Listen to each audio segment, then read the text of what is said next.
Yes, of Yana Patapiro. Chimare, a ye king the cook, Chipola Gede. Mayama. Loka Jiha. The Sendara Chomwe needed yellow machivu. A cakeri sura. The Chamo, the Che. Lulogama, Chipolas and Yevechit. Suka Kala, Academiama. Puno Muyare, yes of Yahale. Magaune Buguri Jarema. Pumpoyara Chedoja. Yes of Ya Kongolo, Pawajinga, Magona Yamu. Dajamulu, Sabi Jangama. Tizavi of Yora, Fiapwene Chinga. Do that down, Nitiama, Buena Chidu. Nitia Sure Chimeha, adores Sudane Chime. Kali Yuga, Kalio Lucone. Kalio Surima. Luri Livon Bo. Tomo Longa, Chimpiabi, the Bolompe Gaune Sure Chi. Upama Bande Duro Solution. Lays out of the Wajima, Chirao Donyong Jew Biro, the Chownene Towny the Lupin. Since that Chiro. Chirao Donyong Jew, the Chownene Towny as Waji has sounding my weapon. Yedamule Shimam Hovu. Erilu ne tam yuma. Yes of Yaha Loga Yuma Trinsha Pumboyara Chilu. Diga Jani will Prinsure. Atagara Jani will print it Diga Seajiga, Pabio Ronso. Kappa Katayi, Kali Yugi, Bodo Bado, Home Siria. Akulu, Soalare, Chambaima. Yes of Ya Puenesura. They are all gone. Blouty and all gone the lele. Mibo nide ma Javani Puenide Lujayan Blau and Oja. No, Mine Jasura, Samam Hoda, wo. Jasura Yirema Puenet Ban. Mibo nide got Javani Puenide solution. Luriha Tusanolo, da and all Chijama Chidalue. Mibo nine ladran do the Kisu. Kitjan Kimaji Drenema. Yes of Ya Puenesura. Eri Ugama Lubabelu Dilu Sogajana. No? Eri Kidema, yes of Ya Pueno. Yes of Ya Bawaki Piatamua. Kuromia Ninero, China Diari, Pinya Diari, Don Chaviro, Dikanyin, Quinluche. Perwa Amia, Josiba, shall not come. Say she, Midagruna Jimazo, Tajin, Tarwaya ye Joe, done in the ya. A swango Juba Atodo Mugera Pit. Todo, yes of Yahoo, Sanjay Bello de Buguri, Mishivulas of Yahaji, that's all. Any Sanjay Mello de Buguri, for what Sanjay Mello de Gadanari, the Badaline, yes of Yali. Dikan in Kuno Chineve, Job Shadon upset them all. Kulu Dado G and Lade Chima. Maybe a swim you let or read. To read our got the Ule Pite, Sure. The Gago swim you are a yen chargy, no? A yen chargy. Erilu swim you a yen charle pite, Lumujinle. Do the loop you up. Erilu a yen charega ne biroma. Sanjay Mello de Mimi to read our Garega Chipola. Yes, of the Abegaro, Sata Chini, Mapiao Mubo. Todo the Ubama Banet to the Lelo solution. Yes, of the Aja Tiga Nina Dwadi Sudima. Topogoye Luya Jana Chit. Evidama Majore Chokdoni, Gaunet de Sauna ha. Chowdoye, Mare Chowdoye, a bit more hopeful. Peace sound and Louis, Pietalim Shitako. Chowdonga la Viro, Kong, la Taita Mofu. Yetema, Massimajin, ye sin cholo. Ye nibiro, they sonesura, ye a bit more hopeful. Massimajin, loaded Bogoye, a Pietalim Shitako. Yeso di ma emia zere tan shen zere. Eri tan shen mu emia mu ne ajo pyu lin ga ရေနစ်သေးဆုံးသွားတယ်ဆိုတာဟာ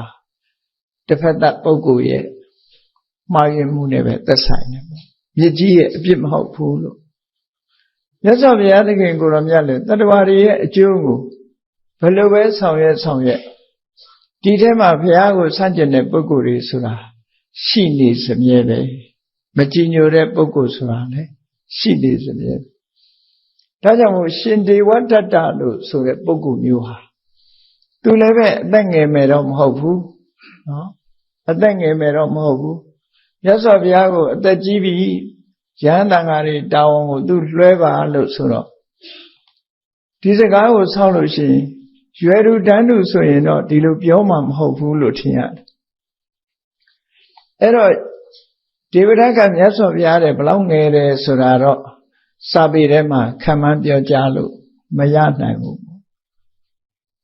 ရသော်ရာရဲ့အကိုမဖြစ်တော့ဘူးမောင်ဖြစ်တော့တယ်မောင်ဖြစ်တော့မြတ်စွာဘုရားတဲ့တော့အနည်းငယ်ငယ်လိုက်ပဲပေါ့ငယ်လိုက်ပဲအဲ့တော့ငယ်ရတဲ့ပုဂ္ဂိုလ်ပြီးမြတ်စွာဘုရားကိုအသက်ကြီးပြီးအရှင်ဘုရားအနားယူပါတော့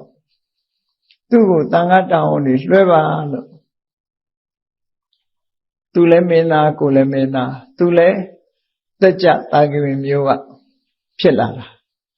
မြတ်စွာဘုရားလည်းသက်ကြတာကဝင်မျိုးသို့မဟုတ်ဒေဝတ္တလို့ခေါ်တဲ့သက်ကြမျိုးတွေတွေကပဲပေါ့အဲ့ဒါလို့လူလောကမှာကြည့်ရင်လည်းပဲမျိုးရိုးအဆင့်တန်းတွေကဓာတ်တူလိုနေတာကိုအဲ့ဒါကြောင့်မို့သူ့ကိုလွှဲဖို့ဆိုတာတောင်းတဲ့အခါမှာမြတ်စွာဘုရားသဘောမတူဘူးခွင့်မပြုရုံနဲ့မကဘူးသူတစ်ပါးတည်းကိုမျိုးတဲ့ပုဂ္ဂိုလ်ဆိုတဲ့စကားလုံးလေးကိုသုံးလိုက်တော့အကြီးကျယ်နာကြီးသွားတယ်ပေါ့အဲ့ဒီကနေပြီးတော့မြတ်စွာဘုရားကိုလှုပ်ကြံတပ်ဖြတ်ဖို့အထိအောင်ကြံစည်းလာခဲ့တယ်အေးမြတ်စွာဘုရားစဉ္ညာလျောက်နေတဲ့အချိန်မှာဂိစကုတ်တောင်ဆောင်ကကြောက်တုံးနဲ့ပြီးသေးအောင်ကြောက်တုံးကြီးကိုလှိမ့်ချခဲ့တယ်ပြစ်မှုကြီးတစ်ခုကိုသူကျူးလွန်လိုက်တာဟာကံကြီး၅ပါးတဲ့ကတစ်ခုကျူးလွန်လိုက်ခြင်းပဲဖြစ်တယ်ပေါ့အလွန်ကြောက်စရာကောင်းတဲ့အနန္တရိယကံကြီးမျိုးတစ်ခုကိုသူကျူးလွန်လိုက်အဲ့ဒါလို့ကျူးလွန်ပြီးတဲ့အခါမှာသူ့ရဲ့အလုပ်ဟာမအောင်မြင်ဘူးမအောင်မြင်သည့်အတွက်ကြောင့်ဘာဆက်လုပ်ပြန်တယ်လဲသူလှုပ်လာတာနံပါတ်1အဇာတတအာနာရလာတဲ့အခါမှာအဇာတတမင်းမိတ်နဲ့လူသားသမားတွေလွတ်တယ်လူသားသမားတွေလွတ်တာမအောင်မြင်သည့်အတွက်ကြောင့်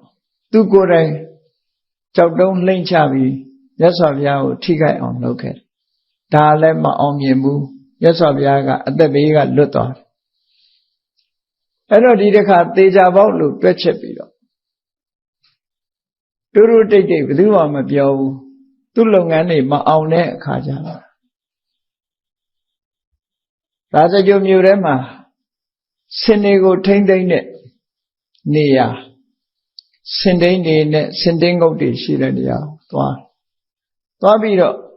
စင်ထိန်တဲ့အမတ်တွေကိုပြောတယ်မင်းတို့ငါသိတယ်မို့လားငါကဘယင်ကိုးကွယ်တာရာဇညာတကာနာမလို့သူသုံးတဲ့စကားလုံးကြီးတို့ကမင်းနဲ့အမျိုးတော်တယ်သို့မဟုတ်မင်းကနေပြီးတော့သိတဲ့ပုဂ္ဂိုလ်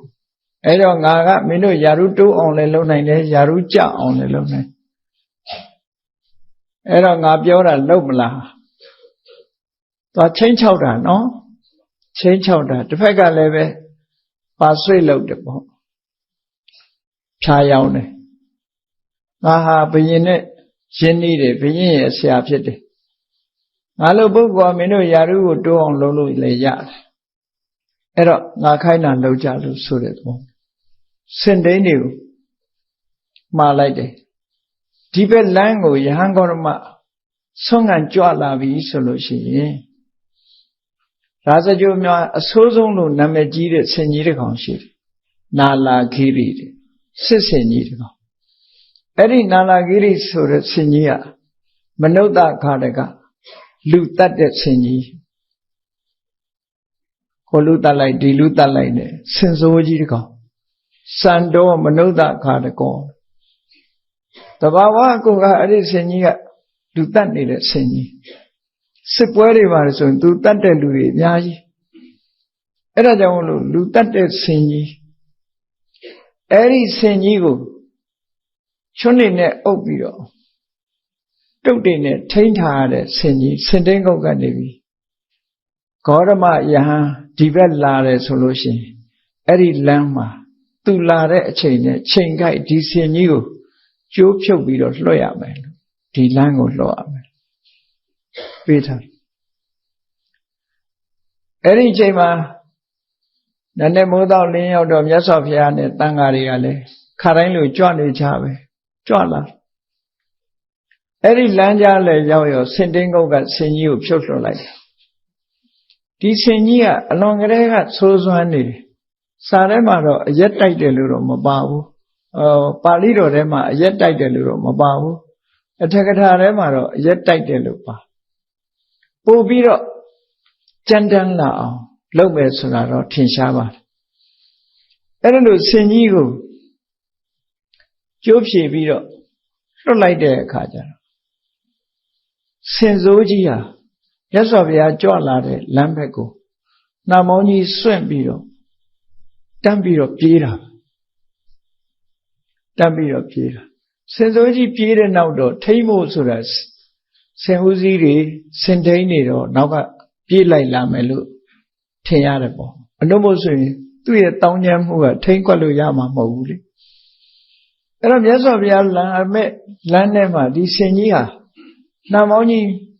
စွန့်ပြီးတော့ဂျိုးကြတန်လို့អော်ပြီးတော့မြတ်စွာဘုရားမှုရှိတဲ့တန်ဃာတွေဘက်ကိုမြင်တော့တခါတည်းထိုးမယ်တတ်မယ်ဆိုပြီးတော့ပြေးလာတာမြင်တော့ယဟန်တွေကပြာပြာတလဲဖြစ်ပြီးမြတ်စွာဘုရားဒီဆင်ကြီးကလူတတ်တဲ့ဆင်ကြီးလာနေပြီတခြားလမ်းကကြွပါဖဲပါရှောင်းပါတိမ့်ပါလို့မြတ်စွာဘုရားကိုဝိုင်းလျှောက်ကြတော့ဘုရားကအသာနေကြလာကြမကြောက်ကြနဲ့လို့ဆိုပြီးတော့အတင်းမဲ့အဲ့ဒီအချိန်မှာရုပ်ရုပ်သေးသေးဖြစ်သွားဆင်ကြီးလွတ်လိုက်တော့လူတွေကလည်းရုပ်ရုပ်သေးသေးဖြစ်ပြီးတော့အိမ်ဒီဘဝနေတက်ပြီးတော့မြတ်စွာဘုရားလာတဲ့လမ်းဆင်ကြီးနဲ့ခက်လန်းလန်းမှာမြတ်စွာဘုရားကြွလာပြီးဆင်ကြီးကပြေးလာတယ်။ကွယ်ရာကနေပြီးတော့တက်ကြည့်ကြတယ်လူတွေကတက်ကြည့်တဲ့အခါမှာမြတ်စွာဘုရားကိုမကြည်ညိုတဲ့ပုဂ္ဂိုလ်တွေဟာဆင်ကြီးကတော့တော်တော်ရက်စက်တဲ့ဆင်ကြီးဒီကနေ့ယဟန်ဂေါရမအလွန်တပ်ပယ်တဲ့ယဟန်ဂေါရမတော့ဆင်နှင်းတာနဲ့သေတော့မှာပဲလို့တချို့လူတွေကပြောကြတယ်ပညာရှိတဲ့ပုဂ္ဂိုလ်တွေကတော့ဒီလောက်ကြီးမစိုးရိမ်ကြဘူးဘလောက်ဆိုးမြတ်စွာဘုရားနဲ့တွေ့သွားရင်တော့ဒီဆင်ကြီးကလိမ်မာသွားမှာပဲလို့ကြိုတင်ပြီးတော့ပညာရှိတဲ့ပုဂ္ဂိုလ်တွေကမှတ်ချက်ပေးကြတယ်ဆင်စိုးကြီးကပြေးလာနေပြီမြတ်စွာဘုရားနဲ့တန်ဃာတော်တွေကလည်းပဲအိန္ဒြေရနဲ့အဲ့ဒီလမ်းမှာပဲကြွလာတယ်အဲ့ဒီအချိန်မှာမြတ်စွာဘုရားကဆင်ကြီးကိုမြင်လောက်တဲ့မြင်ကွင်းနဲ့ရောက်လာတဲ့အချိန်ကစပြီးတော့ဩဒိဋ္ဌမေတ္တာလို့ဆိုတယ်နာလာဂီဆင်ကြီးကိုဥတီပြီးတော့မေတ္တာစွမ်းအားကိုပို့လွတ်တယ်မေတ္တာစွမ်းအားကိုပို့လွတ်တယ်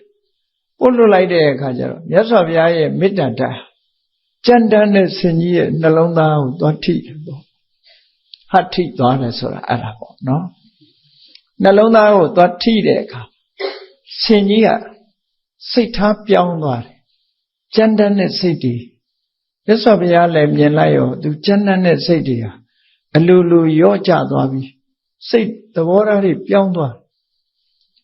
ပြီးတော့နှာမောင်းကြီးမြောက်ပြီးတော့ချထားရကနေပြီးတော့နှာမောင်းကြီးမြောက်ပြီးတော့လာရကနေပြီးတော့နှာမောင်းကိုအောက်ချလိုက်တယ်အောက်ချလိုက်ပြီးတော့တလှမ်းချင်းမြတ်စွာဘုရားစီအိန္ဒြေရလာ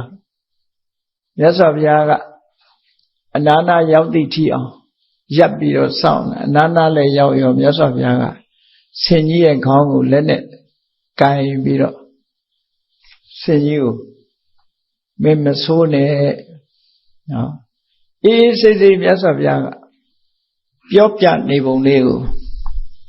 စာထဲမှာဘယ်လိုမှတ်တမ်းတင်ထားတော့ မာကုံစရနာဂမာတရောမြတ်စွာဘုရားကိုနာဂလို့ခေါ်တယ်ဒီနာဂဆိုတဲ့စကားလုံးကဆင်ကိုလည်းနာဂလို့ခေါ်တယ်ခန်းငေါ်ပင်ကိုလည်းနာဂလို့ခေါ်တယ်မကောင်းမှုကိုမပြုလုပ်တဲ့ယဟန္တာပုဂ္ဂိုလ်တွေကိုလည်းနာဂလို့ခေါ်တယ်ဒီစကားလုံးကအဓိပ္ပာယ်၃မျိုးရတယ်အဲ့ဒီအဓိပ္ပာယ်၃မျိုးရတဲ့စကားလုံးကိုသုံးပြီးတော့မြတ်စွာဘုရားသူ့ကိုယ်သူလည်းနာဂဆိုတဲ့စကားလုံးကိုသုံးပြီးတော့ဆင်ကြီးကိုတော့ကုံစရလို့ခေါ်တယ်ရှုံမြောင်ချက်ကြားတွေမှာပျော်မွေ့တတ်လို့ကုံစရအဲ့တော့မာကုံစရနာဂမာတရောအေးမင်းနာဂလို့ဆိုတဲ့ငါလို့ပုဂ္ဂိုလ်မျိုးကိုညှင်းဆဲဖို့မလုပ်နဲ့မညှင်းဆဲနဲ့အေးတက်တက်တာပြောပြတယ်မြတ်စွာဘုရားအရှင်ကြီးကိုစကားပြောတာဒုက္ခဤကုံစရနာဂမာတရောငါလို့နာဂမျိုးကိုမင်းညှင်းဆဲမဲ့ဆိုရင်မင်းဒုက္ခရောက်လိမ့်မယ်နာဟိနာဂဟတတကုံစရနာလာဂိရိစင်ကြီးတဲ့ငါလို့နာဂဆိုတဲ့သူတော်ကောင်းပုဂ္ဂိုလ်ကိုမင်းညှင်းမနှိပ်စက်မဲ့ဆိုရင်သူဂတိဟောတိဣတောပရံယတ္တောမင်းဘယ်တော့မှကောင်းရာသူဂတိရောက်မှာမဟုတ်ဘူးတဲ့မင်းမလုံနဲ့ခေါင်းလေးကိုပုတ်ပြီးတော့နားချဆင်ကြီးကမျက်စိလေးပုဂ္ဂလနဲ့နော်နားထောင်တယ်မြတ်စွာဘုရားပြောတဲ့စကားကိုနားထောင်မြတ်စွာဘုရားကဆက်ပြောတယ်မာသမတောမာသပမာတောမင်းမုံမယိုပါနဲ့ကွာမာသပမာတောကုသိုလ်ကောင်းမှုလဲမင်းမမေ့ပါနဲ့တတိထားမှပေါ့နာဟိပမတ္တသုကတိကိသန္တိမိမိလျော်ရောနေတဲ့ပုဂ္ဂိုလ်ဟာကောင်းရာသူဂတိဘယ်တော့မှမရောက်ဘူးနော်တွင်ညီဝတ္တထာကရိတတိယေနတွန်သုကတိကမိတ္တိမင်းလည်းမမေ့မလျော့နဲ့စိတ်ကောင်းနှလုံးကောင်းထားမယ်ဆိုလို့ရှိရင်မင်းလည်းသုဂတိဘုံရောက်ရမှာပေါ့လို့မြတ်စွာဘုရားခေါင်းကလေးကိုလက်ကလေးနဲ့ပုတ်ပြီးတော့ပြောလိုက်တဲ့အခါမှာဆင်ကြီးကဒူးတုပ်ပြီးတော့နော်မြတ်စွာဘုရားကိုအယုသိပေးပြီးတော့နောက်ဆုတ်ပြီးတော့ပြန်သွားတာဘုရားနဲ့လည်းတွေ့ရောနောက်ဆုတ်ပြီးတော့ပြန်သွားတကယ်တော့ဆင်စိုးကြီးဟာမြတ်စွာဘုရားကိုမထိုးနိုင်ပါဘူးမထိုးနိုင်ဘူးဆိုတာမြတ်စွာဘုရားရဲ့ပဂတိကာယဗလကိုကဒီတာမန်ဆင်ဆိုလို့ရှိရင်ဂရေချီပြီးတော့သူတို့တဲ့ဆွမ်းအားကောင်းနေတယ်မြတ်စွာဘုရားကာယဗလကနော်နာလာဂိရိလိုဆင်မျိုးအကောင်3သိန်းလောက်ကတော့မြတ်စွာဘုရားသူတို့အကောင်3သိန်းလောက်ဆွဲနိုင်တဲ့အာမျိုးမြတ်စွာဘုရားမှာရှိတယ်ဝိတခါကျောင်းမှာကြီးတောင်ဆင်မြောင်5စီးအားဆောင်တယ်လေအားဆိုတာလူမြင်ရတာမဟုတ်ဘူးဝိတခါကျောင်းမကြီးကိုအားကောင်းတယ်လို့ပြောကြတဲ့အခါမှာစမ်းသပ်ကြည့်တာရှင်ကျေးတဲ့ဆင်တကောင်ကိုဝိတခါကျောင်းမကြီးစီလွတ်တာဆင်ကြီးနာရောက်လာတဲ့အခါကျတော့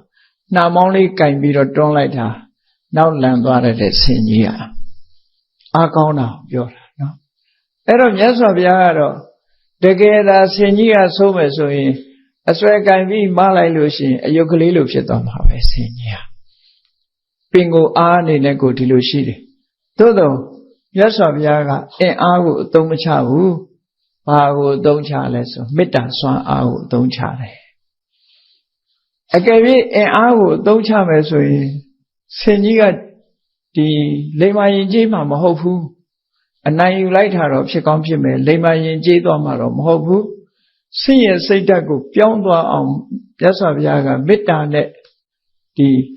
ရင်ကျေးသွားအောင်လုပ်ပေးနိုင်တာကြီးမားတဲ့အနိုင်ရမှုပဲဖြစ်တယ်ပေါ့ကာယဗလနဲ့အနိုင်ယူမယ်ဆိုရင်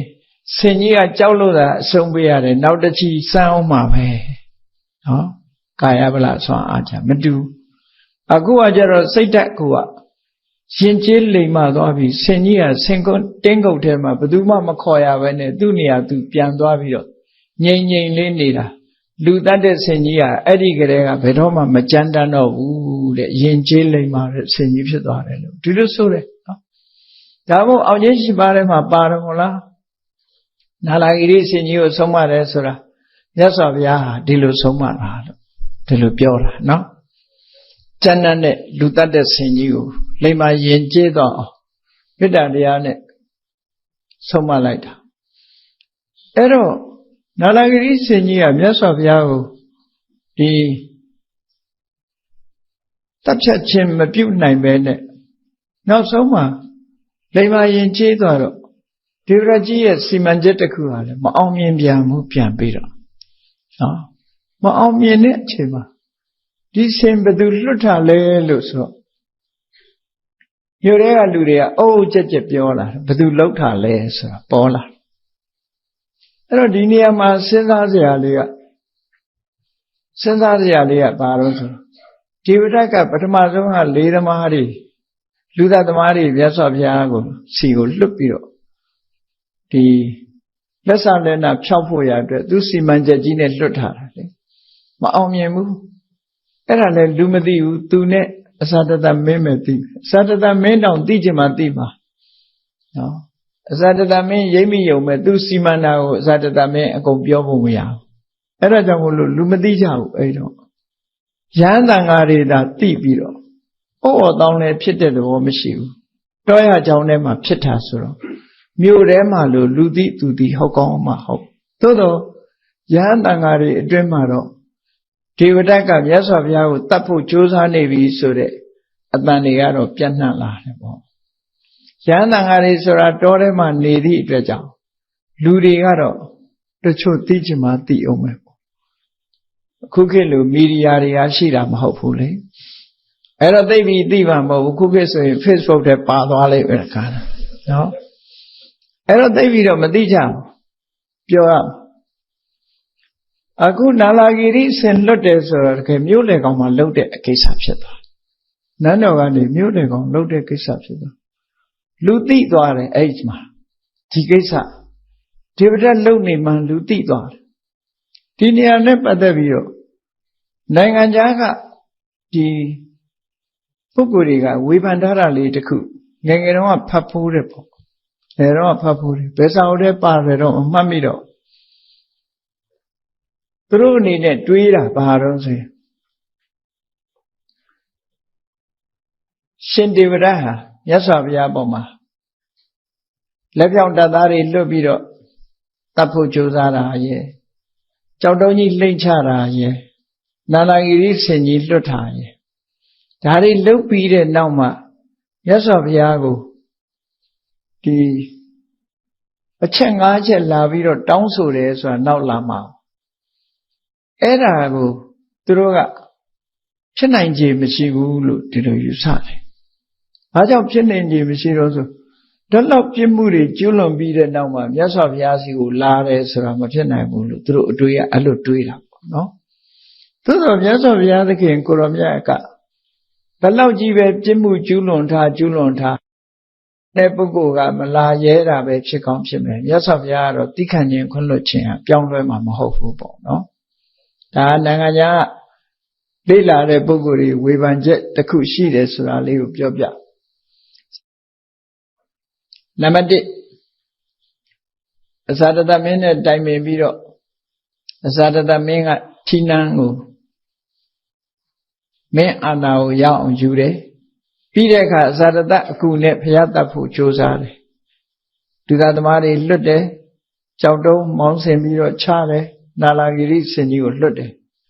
အဲ့ဒီနာလာဂိရိဆင်နဲ့လွတ်တဲ့ကိစ္စကြတော့တိုင်းသူပြည်သားတွေကအော်တောင်းလည်းဖြစ်သွားဒါဘု து လက်ချက်လဲဘု து လက်ချက်လဲနဲ့ရေးလိုက်ကြတော့ဒေဝဒတ်လက်ချက်မှအလုံးသိသွားကြသိသွားတဲ့အခါမှာဒီသမိုင်းကြောင်းကအစထီအောင်ပေါ်လာတယ်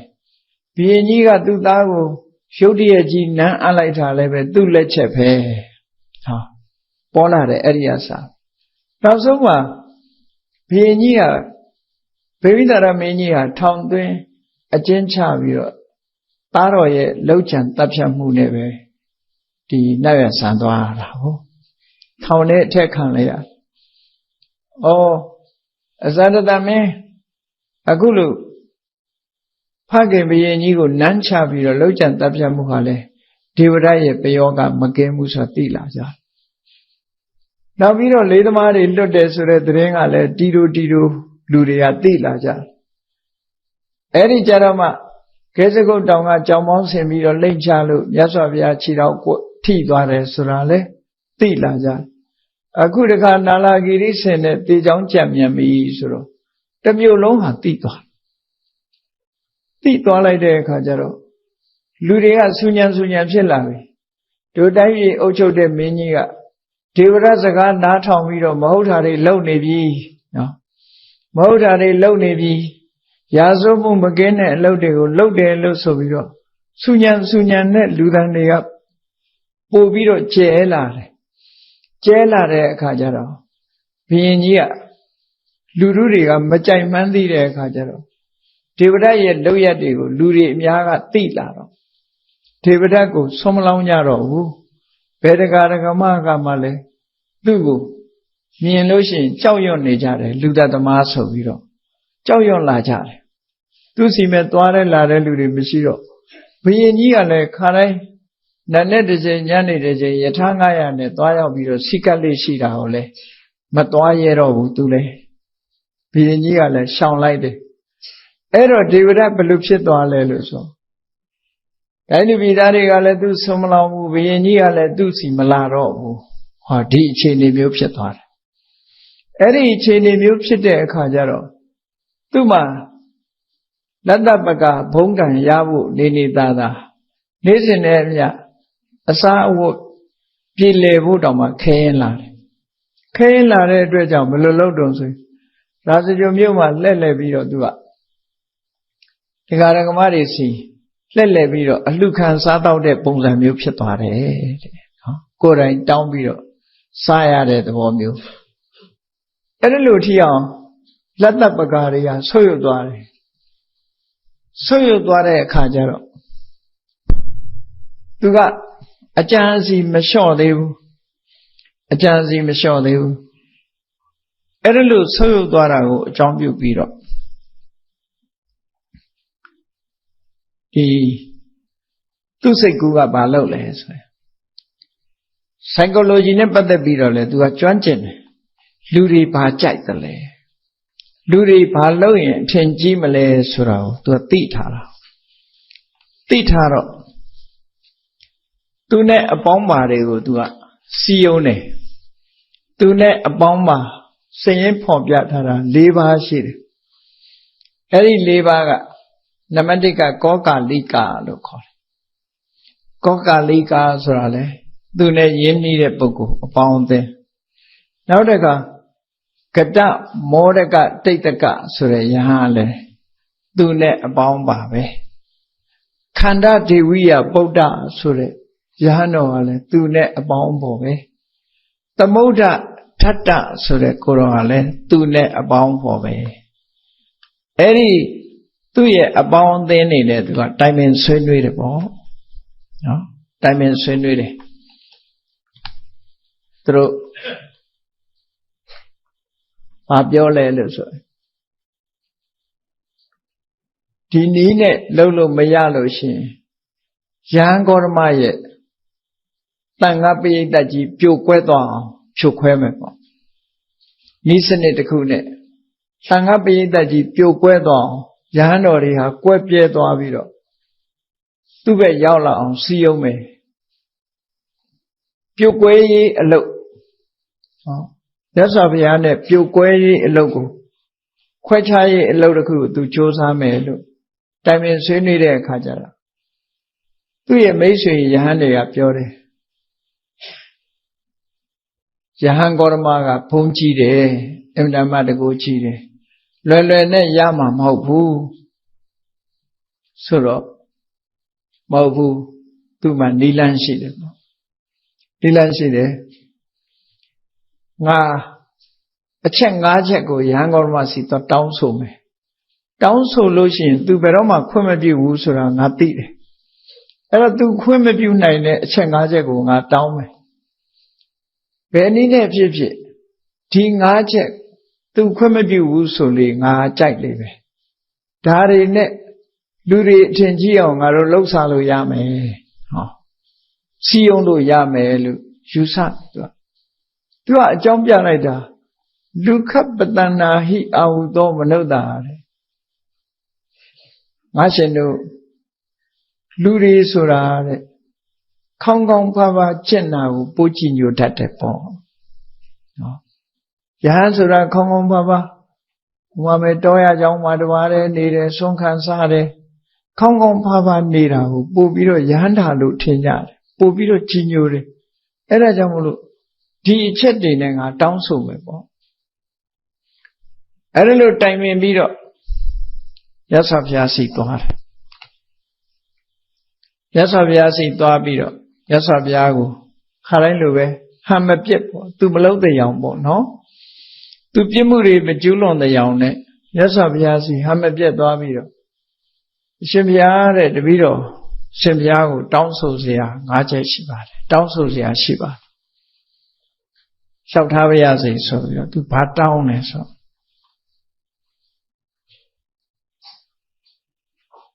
မြတ်စွာဘုရားအနေနဲ့အမိန့်ချမှတ်ပေးပါတဲ့တန်ဃာတွေကိုငါသာသနာဝင်ရောက်လာပြီးတော့ယဟန်ဖြစ်ပြီဆိုလို့ရှိရင်တဲ့ယာဝစီဝံအာရဏိကအတုတောเจ้าမှာပဲနေရမယ်တသက်လုံးတောเจ้าမှာပဲနေရမယ်ရွာเจ้าမြို့เจ้าမှာမလာရဘူးရွာเจ้าမြို့เจ้าနေမလာရဘူးတောရเจ้าမှာပဲအမြဲတမ်းနေရမယ်အကယ်၍ရွာเจ้าမြို့เจ้าမှာနေမယ်ဆိုလို့ရှိရင်အပြစ်အဘာတက်ရောက်ပါစေဒီဟာအပြစ်ရှိတဲ့ယဟန်လို့သတ်မှတ်မယ်ဒါတစ်ချက်နောက်တစ်ခုကယဟန်မှန်လို့ရှိရင်အသက်တဆုံးဆွမ်းခံပြီးမှသာဆွမ်းစားရမယ်ဒကာဒကမတွေကပင့်ဖိတ်ကြွေးတဲ့ဆွမ်းကိုလက်မခံရဘူးလက်ခံရင်အပြစ်ရှိတယ်အပြစ်အဘာတက်ရောက်တယ်လို့ဥပဒေသတ်မှတ်ပါဒါဒုတိယအချက်တတိယအချက်ကတော့ယဟန်မှန်လို့ရှိရင်အသက်ထဆုံးပန်းတကူသင်္ကန်းပဲဝတ်ရမယ်ဒကာဒကမတွေလှူတဲ့သင်္ကန်းကိုလက်မခံရဘူးလက်ခံရင်အပြစ်တင်ရောက်ရမယ်ဒီလိုဥပဒေသတ်မှတ်ပါနံပါတ်4ကျတော့ယဟန်မှန်လို့ရှိရင်တစ်ပင်ရင်းမှာပဲနေရမယ်တစ်ပင်အောက်မှာပဲနေရမယ်ကျောင်းနေကန်နေနဲ့မနေရဘူးအရိပ်အောင်မဝင်ရဘူးအမိုးအကာရှိတဲ့အဆောက်အုံအောက်ကိုမဝင်ရဘူးတစ်ပင်ရင်တစ်ပင်အောက်မှာပဲနေရမယ်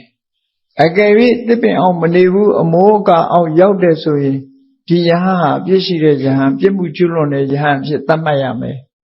ဟောနံပါတ်5ကျတော့ယဟန်မှန်လို့ရှိရင်အသက်ထက်ဆုံးသားငါမစားရဘူးမစ္ဆမန္တငါဆိုတာရေတရဝါမန္တဆိုတာအသားကကုန်းတရဝါအဲ့တော့ရေတရဝါကုန်းတရဝါအသားကိုရှောင်ရမယ်မရှောင်မဲနဲ့စားမယ်ဆိုရင်အဲ့ဒီယဟန်အပြည့်အပါသိစီရဒီအချက်5ချက်ကိုပြညတ်ပါလို့ဘုရားကိုသွားတောင်းဆိုတာမြတ်စွာဘုရားကညှင်းပယ်လိုက်တယ်ငါပြညတ်ပြီးသားဖြစ်တယ်တဲ့မတော်ဘူးတဲ့ဒီဟာတွေငါခွင့်မပြုဘူးတဲ့တောရနေခြင်းတဲ့ပုဂ္ဂိုလ်တောရမှာနေပါစေမြို့နီးရွာနီးကျောင်းမှာသတင်းသုံးခြင်းတဲ့ပုဂ္ဂိုလ်လည်းပဲနေပါစေနေခွင့်ရှိရမယ်ဆွမ်းခံပြီးစားခြင်းတဲ့ပုဂ္ဂိုလ်လည်းပဲဆွမ်းခံပြီးတော့စားပါစေဘုံကံကြီးလို့တရားဓမ္မပင့်တဲ့ဆွမ်းဆိုလို့ရှိရင်လည်းစားခြင်းတဲ့ပုဂ္ဂိုလ်စားခွင့်ရှိရမယ်ပန်းတကူသင်္ကန်းကိုဝတ်ချင်တဲ့ပုဂ္ဂိုလ်ဆိုရင်လည်းဝတ်လို့ရတယ်တရားဓမ္မလှူတဲ့သင်္ကန်းမှအဆင်ပြေတယ်ဆိုရင်လည်းတရားဓမ္မလှူတဲ့သင်္ကန်းကိုလက်ခံပါစေငါပြည့်ညတ်ပြီးသားခွင့်ပြုပြီးသားဖြစ်တယ်ယဟန်မန္တရာတစ်ပင်ရင်အောက်နေတယ်ဆိုတာ8လတစ်ပင်ရင်အောက်နေနိုင်တယ်လို့ငါခွင့်ပြုပြီးသားဖြစ်တယ်အဲ့ဒီတည်းပို့ပြီးတော့ခွင့်ပြုစရာအကြောင်းမရှိဘူးမိုးရာသီမှာတစ်ပင်အောက်နေလို့ဘယ်လိုလုပ်ရမလဲအဲ့တော့မိုးရာသီမှာအမိုးအကာအောင်နေပြီးတော့ဆောင်းတဲ့ຫນွေတွေမှာကြတော့တစ်ပင်အောင်မှာနေလို့တဲ့ပုဂ္ဂိုလ်နေလို့ရတယ်လို့ငါခွဲခြားပြညတ်ပြီးသားဖြစ်တယ်သားငါရှောင်ခြင်းတဲ့ပုဂ္ဂိုလ်ရှောင်သားငါနဲ့ပတ်သက်လာလို့ရှိရင် ကိုယ့်အတွက်တတ်တာမဟုတ်ဘူးဆိုရင်ကိုယ်တိုင်လည်းမမြင်ဘူးကိုယ်တိုင်လည်းကြားတာမဟုတ်သူများပြောလို့ကြားတာလည်းမဟုတ်ဘူးတန်တရားလည်းမရှိဘူးဆိုရင်သာငါစားခွင့်ရှိတယ်ရှုထောင့်သုံးခုကစင်ကြယ်ဖို့လိုတယ်ကိုယ်အတွက်တတ်တဲ့သားလို့ကိုယ်တိုင်မြင်မယ်သတင်းကြားမယ်တန်တရားရှိမယ်ဆိုမစားနဲ့မြို့ရဲရွာထဲမှာသူ့ဘာသူအသားအဖြစ်ရောင်းပြီးတော့ဆိုင်ကနေအသားဝယ်ပြီးတော့နော်အသားဝယ်ပြီးတော့ချက်ပြုတ်ကတ်တဲ့ဟင်းမျိုးကြတော့ရဟန်းတန်ဃာတွေလည်းဘာမှပြဿနာမရှိဘူးကိုကြောင့်သေတာမဟုတ်ဘူးသေပြီးသားသတ္တဝါရဲ့အသားကိုကတ်ထားကြတော့တိကောတိပရိသုဒ္ဓအစွန်းသုံးမျိုးလွတ်တယ်လို့အဲ့ဒါမျိုးကိုငါခွင့်ပြုတယ်လို့မြတ်စွာဘုရားကငါခွင့်ပြုပြီးသားဖြစ်သည့်အတွက်ကြောင့်မင်းရဲ့တောင်းဆိုချက်တွေတခုမှမလိုက်လျောနိုင်ဘူးလို့မြတ်စွာဘုရားကလည်းဒီလိုလဲအမိန့်ရှိလိုက်ရောဒေဝဒတ်ကရင်ထဲမှာနော်ကြိတ်ပြီးတော့ပြုံးတာကြိတ်ပြုံးရင်ဘယ်လိုနေမလဲမသိဘူးအဲ့တော့ကြိတ်ပြီးတော့ပြုံးပြီးဘုရားကိုဝေါ်ချပြီးထားတာသူ့စိတ်ကူကလည်းခွင့်မပြုတာပိုကြိုက်တယ်လေအဲ့ဒါလို့ခွင့်မပြုဘူးဆိုတဲ့အခါကျတော့မြို့ရဲရွာရဲရောက်တော့ငါကဒီအချက်တွေတောင်းတယ်ရဟန်းမှန်ဒီလိုနေရမယ်အခုကိုတော်တွေကမဟုတ်ဘူးဒီလိုနေကြတာမဟုတ်ဘူးရဟန်းဆိုတာဒီလိုခေါင်းခေါင်းဖားဖားကျင့်နေတယ်ဆိုပြီးတော့လိုက်ပြီးတော့ဝါဒဖြန့်တာလိုက်ပြီးတော့ဝါဒဖြန့်အဲ့ဒါလိုဝါဒဖြန့်တဲ့အခါကျတော့သဘောကျတဲ့လူတွေကလည်းသဘောကျလူဆိုတာဘယ်တော့ဖြစ်ဖြစ်နှစ်ဘက်ခရှိတယ်နော်နှစ်ဘက်ခရှိတယ်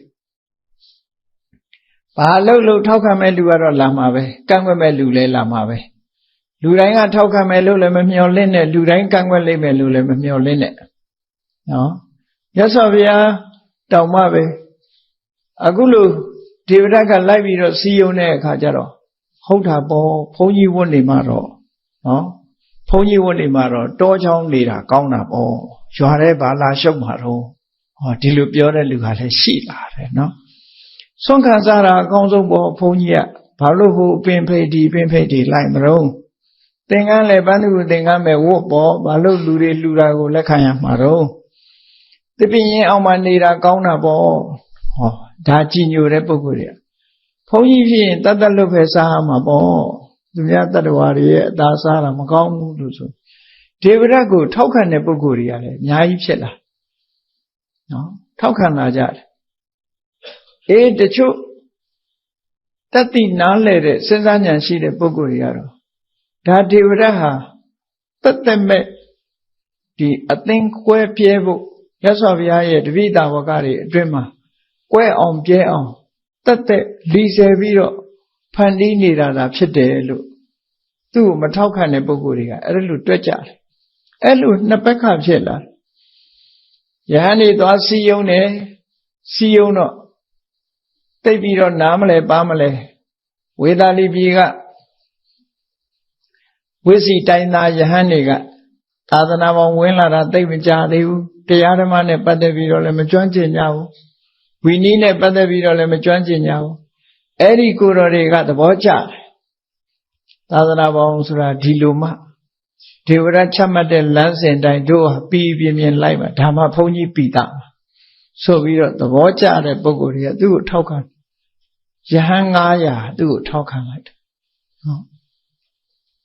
ဒေဝရကသူ့နောက်လိုက်နောက်ပါဟာယဟန်900ရသွားတယ်ဒီနည်းနဲ့ယဟန်900ရသွားတယ်အဲ့ဒါလို့ယဟန်900ရပြီးတော့ဟောပြောစည်းရုံးတာကိုဒီမြတ်စွာဘုရားကြားတယ်မြတ်စွာဘုရားကြားတယ်မြတ်စွာဘုရားကမလုပ်သင့်ဘူးငါဟောထားတဲ့ငါချမှတ်ထားတဲ့စီမင်းစည်းကမ်းတွေပြတ်အောင်မလုပ်သင့်ဘူးမလုပ်ဖို့မြတ်စွာဘုရားကခေါ်ပြီးတော့တတိပေးတယ်မရဘူးမြို့ထဲမှာဆုံးခံသွားရင်ရှင်အနန္ဒာနဲ့တွေ့တော့သူကစကားပါလိုက်တယ်ငါရှင်အနန္ဒာဒီဥပုပ်နေ့မှာငါသံဃာဂိုင်းကြီးတစ်ခုခွဲပြီးတော့ထောင်တော့မယ်ဂေါတမဗုဒ္ဓနဲ့ငါလမ်းခွဲတော့မယ်ယဟန်ဂေါတမနဲ့ငါလမ်းခွဲတော့မယ်အဲ့ဒါလို့ရှင်အနန္ဒာကိုပြောလိုက်တဲ့အခါ ပြောလိုက်ပြီးတဲ့နောက်မှာ तू ကဥပုံနေဘာလုပ်လဲဆိုအေးယဟန်ဆိုတာဒီလိုကျင့်နေတယ်ငါယဟန်ဂေါရမကိုသွားတောင်းဆိုတဲ့ဒီအချက်တွေ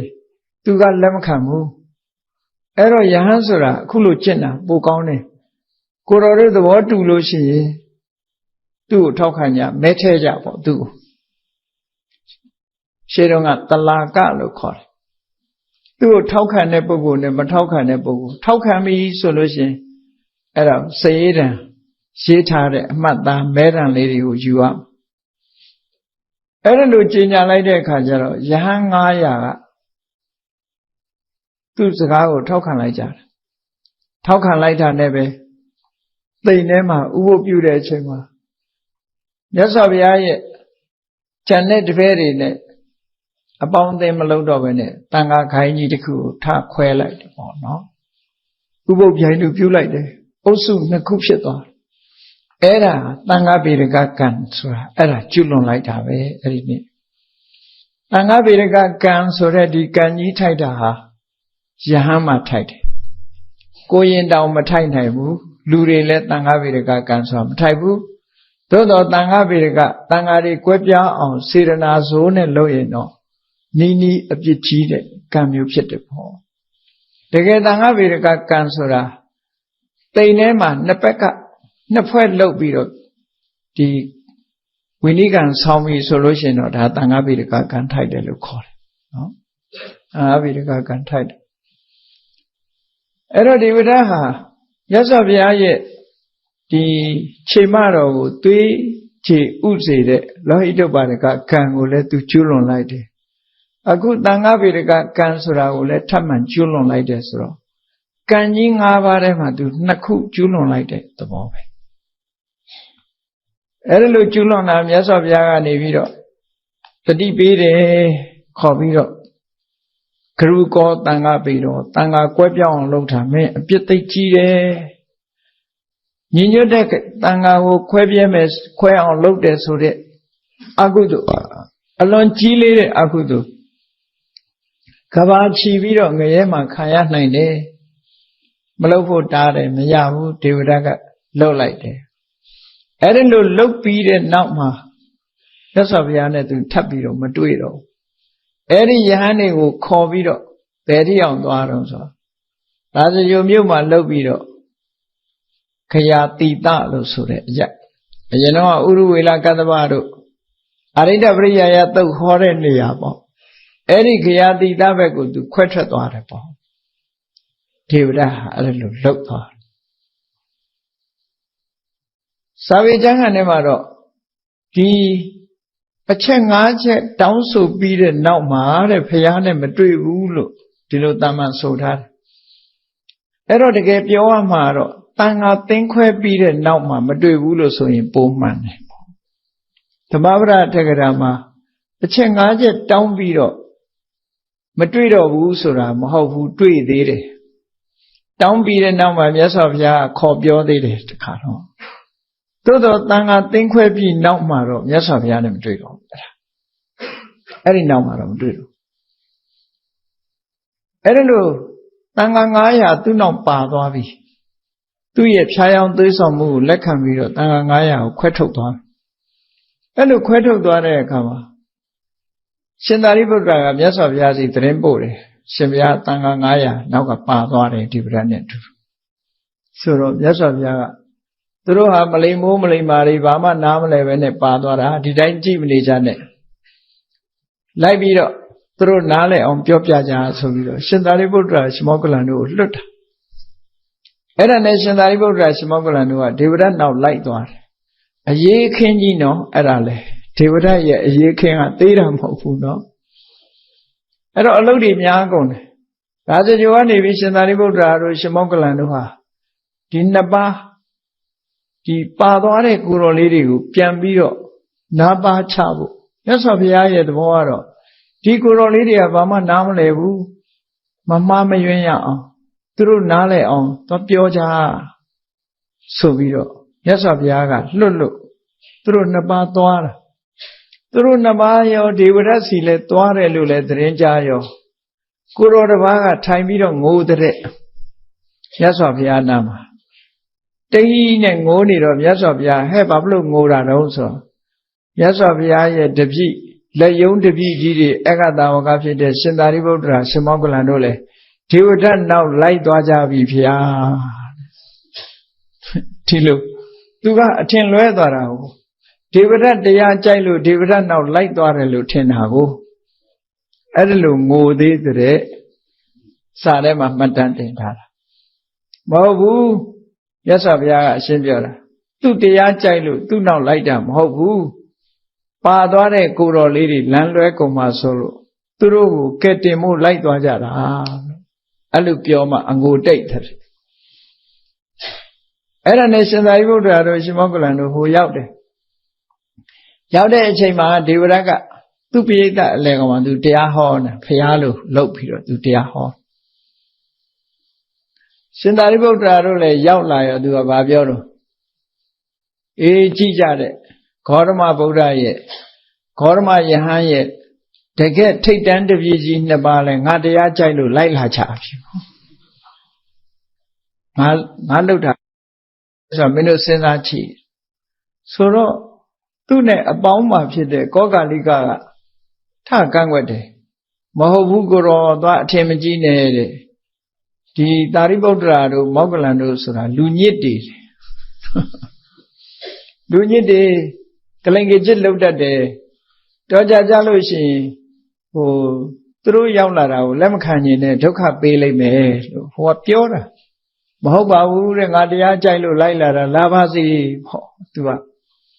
ရှင်သာရိပုတ္တရာသူနားလဲရောက်ရောသူက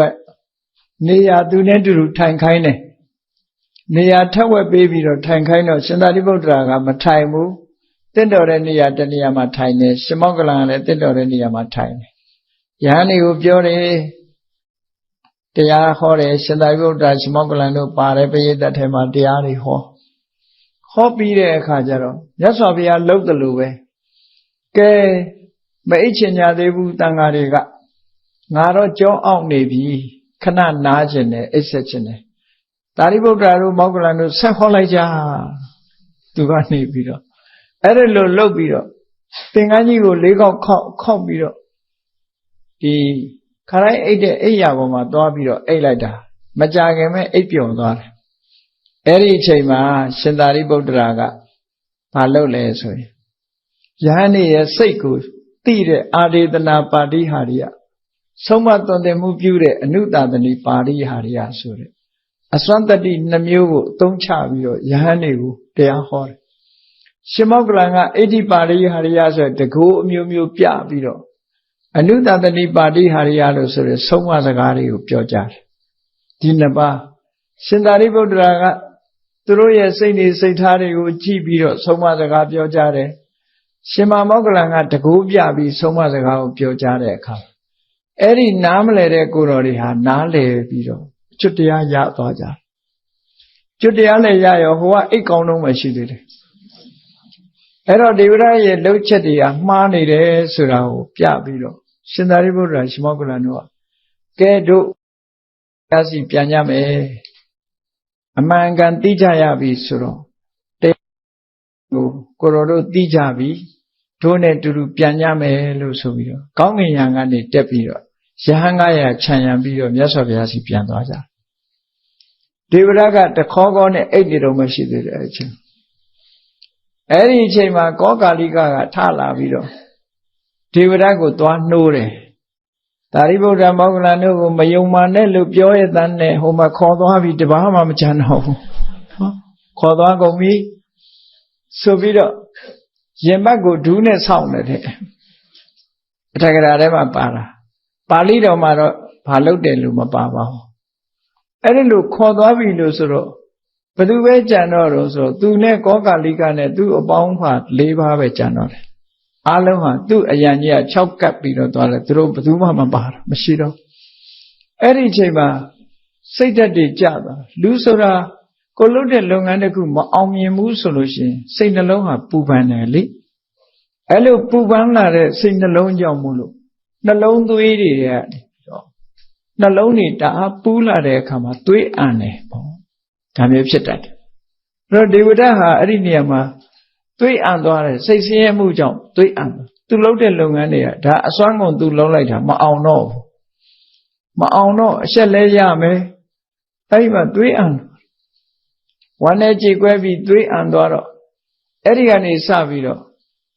မကြမ်းမမာဖြစ်တာ6လတဲ့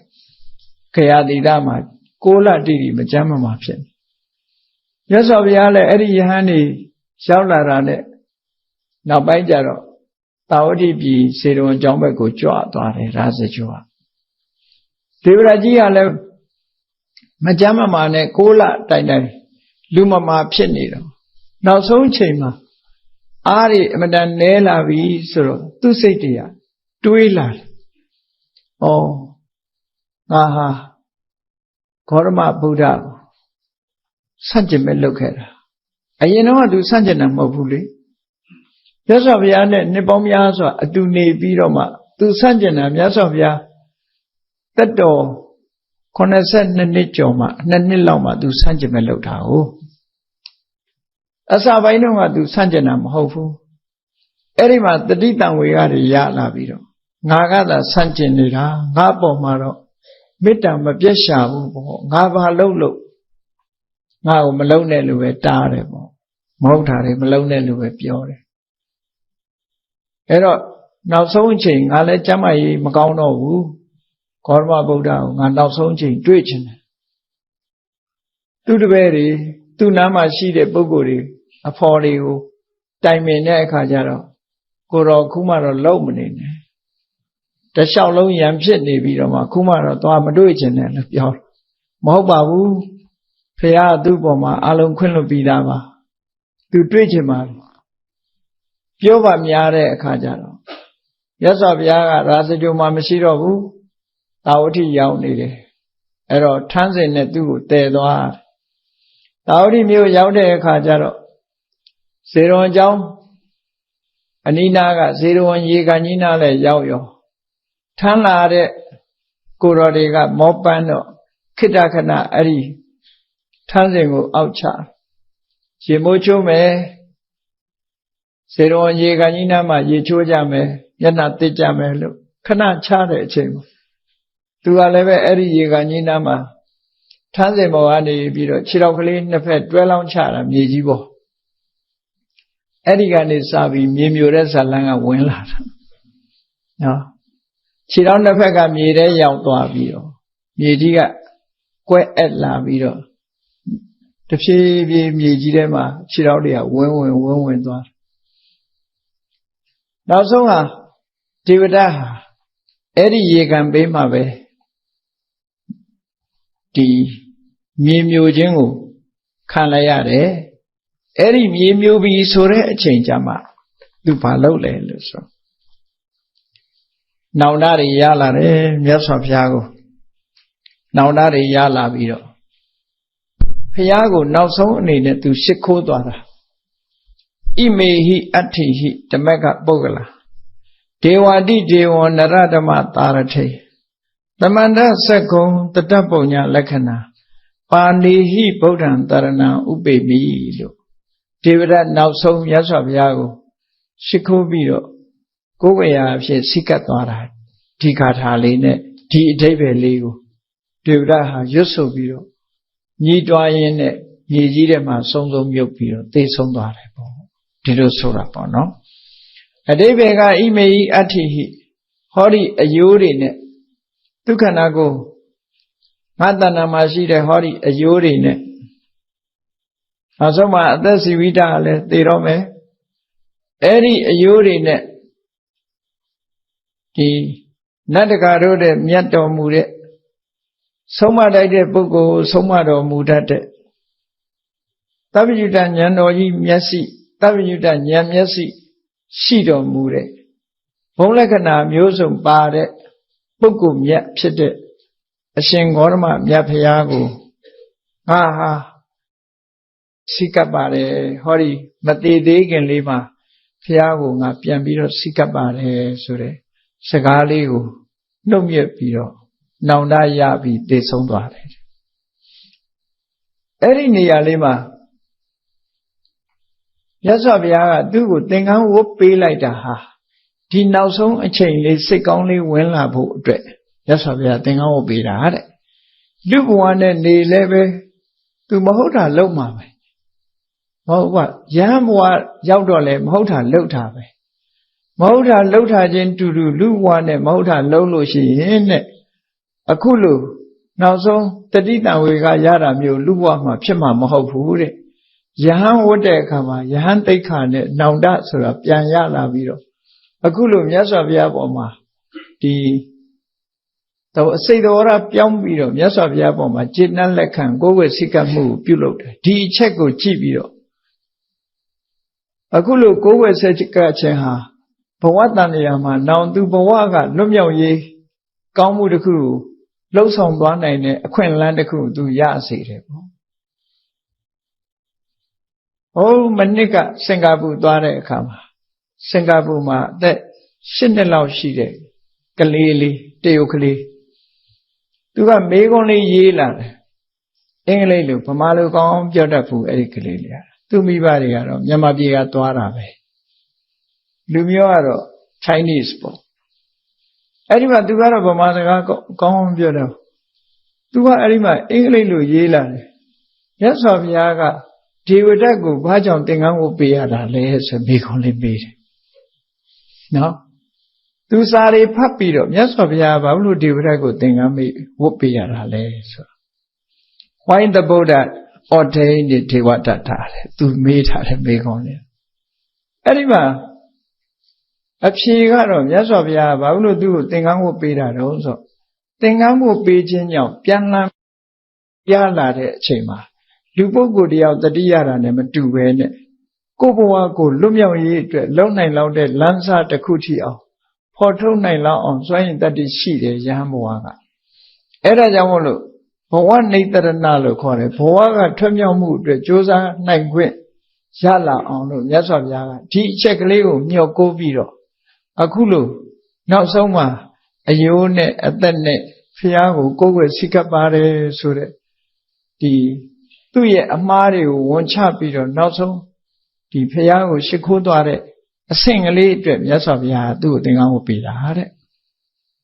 ဒါကြောင့်မလို့နောက်ကဘာတသိန်းလွန်တဲ့အခါမှာသူဟာအထိတ်တရဆိုတဲ့ပစ္စေကဗုဒ္ဓဖြစ်တယ်ဒီဘဝမှာတော့မြတ်စွာဘုရားပေါ်မှာကျူးလွန်တဲ့ပြစ်မှုတွေကအလွန်များသည့်အတွက်ကြောင့်အင်မတန်မှမြင့်မြတ်ဖြူစင်တဲ့ပုဂ္ဂိုလ်သူမြတ်ကိုပြစ်မှုကျူးလွန်ခဲ့တဲ့ပုဂ္ဂိုလ်ဖြစ်လို့အပင်ငရဲမှာသူဟာကြီးမားစွာခံရတယ်တကဘာပတ်လုံးငရဲမှာခံနေရတယ်လို့ဒီလိုဆိုတာသူငရဲခံရပုံကိုဖော်ပြထားတဲ့ဟာလေအလွန်ကြောက်စရာကောင်းတယ်သူငရဲခန္ဓာသူ့ရဲ့ခန္ဓာကိုယ်ကြီးကအဝိဇ္ဇငရဲရောက်သွားတဲ့အခါအဝိဇ္ဇငရဲကြီးကဘာနဲ့တိဆောက်ထားတာတော့ဆိုလို့ရှိရင်အမိုးကတန်နဲ့အကာတွေကလည်းတန်အောက်ကမြေကြီးကလည်းတန်နော်တန်နေနဲ့တိဆောက်ထားတာငရင်လှုပ်လို့ဘာမှမဖြစ်ဘူးအဲ့ဒီမှာဒေဝရတ်ကအဝိဇ္ဇငရဲရောက်သွားတဲ့အခါကျတော့နေရွက်ထိအောင်သူ့ခေါင်းကနေရွက်လောက်ထိအောင်အမိုးထဲမှာဝင်နေတယ်တဲ့ခြေထောက်ကလည်းဖမျက်ထိအောင်အောက်ကမြေလွှာတန်ထဲမှာဝင်နေတယ်အရှိဘက်ကတန်ချောင်းကြီးတစ်ချောင်းကအရှိဘက်နံရံကဖောက်ထွက်လာပြီးတော့သူ့ရဲ့ရင်ဝါးကနေဖောက်ပြီးအနောက်ဘက်ထိအောင်တန်ချောင်းကြီးတစ်ခုကနေပြီးတော့စုဝင်ထားတယ်တခါတောင်ဘက်ကနေပြီးတော့တန်ချောင်းကြီးကလည်းမြောက်ဘက်နံရံထိအောင်သွားဂလန့်ကြီးဖြစ်ပြီးတော့စုဝင်နေတယ်အပေါ်ခေါင်းထိပ်ကနေပြီးတော့တန်ချောင်းကြီးကလည်းအောက်ထိအောင်ထွက်သွားပြီးတော့စုဝင်ပြီးတော့ဒေဝရတ်ဟာဘယ်လိုမှလှုပ်လို့မရတော့အောင်တန်ချောင်းကြီးတွေနဲ့ခေါင်းကလည်းပဲတန်အမိုးတွေဝင်နေတယ်ခြေထောက်ကလည်းတန်မြေကြီးတွေဝင်နေတယ်ဘေးတွေကလည်းပဲတန်ချောင်းကြီးတွေနဲ့နော်ဒီငားခင်တဲ့အခါမှာဟိုတစုထိုးထားတယ်လို့ပုံစံမျိုးကြီးနဲ့လှုပ်လို့ရှားလို့မရတော့အောင်အဲ့ဒါလိုခံရတယ်လို့စာပေကျမ်းမှာရေးထားတာရှိတယ်ပေါ့အေးမြတ်စွာဘုရားကိုယ်တိုင်ကဒေဝဒတ်ကိုအမြဲတမ်းတတိပေးတယ်အာပါယိကောဒေဝဒတ်တော်မြင်အပေကြတော့မှာနေရီကောငရဲရောက်တော့မှာပဲကပ္ပထောတဲ့တကဘာပတ်လုံးခံရလိမ့်မယ်အတ္တိကိစ္ဆောပြင်လို့မရတော့ဘူးကုစားလို့မရတော့ဘူးသူလှုပ်တာတွေကလွန်ကျွံသွားပြီ ကုမရတဲ့ယောဂဆို incurable ပေါ့နော်ကင်ဆာယောဂ fourth stage ရောက်သွားပြီ incurable ကုလို့မရတော့ဘူးလို့ဆိုတာမျိုးဒေဝရဟာပြင်လို့မရတော့ဘူးကုလို့မရတော့ဘူးလို့မြတ်စွာဘုရားအချိန်ချင်းပြောခဲ့ဘူးတဲ့ပေါ့အဲ့ဒါလို့ဒုက္ခရောက်ပြီးတော့နောက်ဆုံးဒုက္ခရောက်တဲ့နေရာမှာပဲဒေဝရဟာငရဲခံနေရရှာတယ်သို့တော်လဲနောက်ဆုံးမှာဝန်ချတောင်းပန်ပြီးမြတ်စွာဘုရားပေါ်မှာခွင့်လွှတ်သီးခံသွားတဲ့ကုသိုလ်ကြောင့်ကဘာတသိန်းလွန်တဲ့အခါမှာအဋ္ဌိတရဆိုတဲ့အယိုးတွေနဲ့မြတ်စွာဘုရားကိုကိုးကွယ်ခဲ့တဲ့ကုသိုလ်ကောင်းမှုရဲ့စွမ်းအားကြောင့်ပစ္စေကဗုဒ္ဓတဆူဖြစ်ပြီးတော့တဏှာဝကကျွလွတ်လိုက်မယ်ဆိုတဲ့အကန့်အသတ်ဖြာဒိတ်စကားကိုတော့မြတ်စွာဘုရားကမိန့်ကြားတယ်လို့အထက်ကရာတွေထဲမှာဒီလိုရေးသားထားတယ်ပေါ့ဘုရားမြတ်စွာနဲ့အယူဝါဒမတူညီကြတဲ့ဘာသာကြားပုဂ္ဂိုလ်တွေဟာလည်းဘုရားမြတ်စွာရဲ့လက်ထက်တော်အခါကာလမြောက်များစွာရှိတယ်ပေါ့ခေတ်ပြိုင်ထွန်းကားနေတဲ့အယူဆအတွေးခေါ်အဲ့ဒီခေတ်ကစလုံးနဲ့ပြောမယ်ဆိုရင်အဓိမုတ်တိပရလို့ခေါ်တယ်သူတို့ရဲ့နှလုံးသွင်းထင်ရမြင်ရတွေကိုဖော်ပြတဲ့စကားလုံးတွေကိုအသုံးပြုပြီးတော့အယူဝါဒအမျိုးမျိုးကိုတီထွင်ပြီးတော့ဟောပြောနေကြတယ်မြတ်စွာဘုရားမပွဲမိခင်ပဲဗုဒ္ဓတို့အမိခံပြီးတော့ဘာသာယူဝါဒတွေကိုဟောပြောနေတဲ့ပုဂ္ဂိုလ်တွေဟာစာပေကျမ်းဂန်မှာမမတ်သားသားဖော်ပြထားတာတော့6ဦးရှိတယ်ပေါ့ဒါကထင်ရှားတဲ့ပုဂ္ဂိုလ်တွေအနေနဲ့ဖော်ပြတာဖြစ်တယ်တခြားဘာသာယူဝါဒရှိတဲ့ပုဂ္ဂိုလ်တွေလည်းညောင်များစွာရှိတယ်ပေါ့အဲ့ဒီထဲမှာပုရဏကတ္တဗဆိုတာလဲနောက်လိုက်နောက်ပါခြံရံနေအလွန်များတဲ့ဘာသာရေးခေါင်းဆောင်တူပဲသူကတော့အကရိယဝါဒကိုခေါ်တယ်သူဝါဒအရာပြောမယ်ဆိုရင်တော့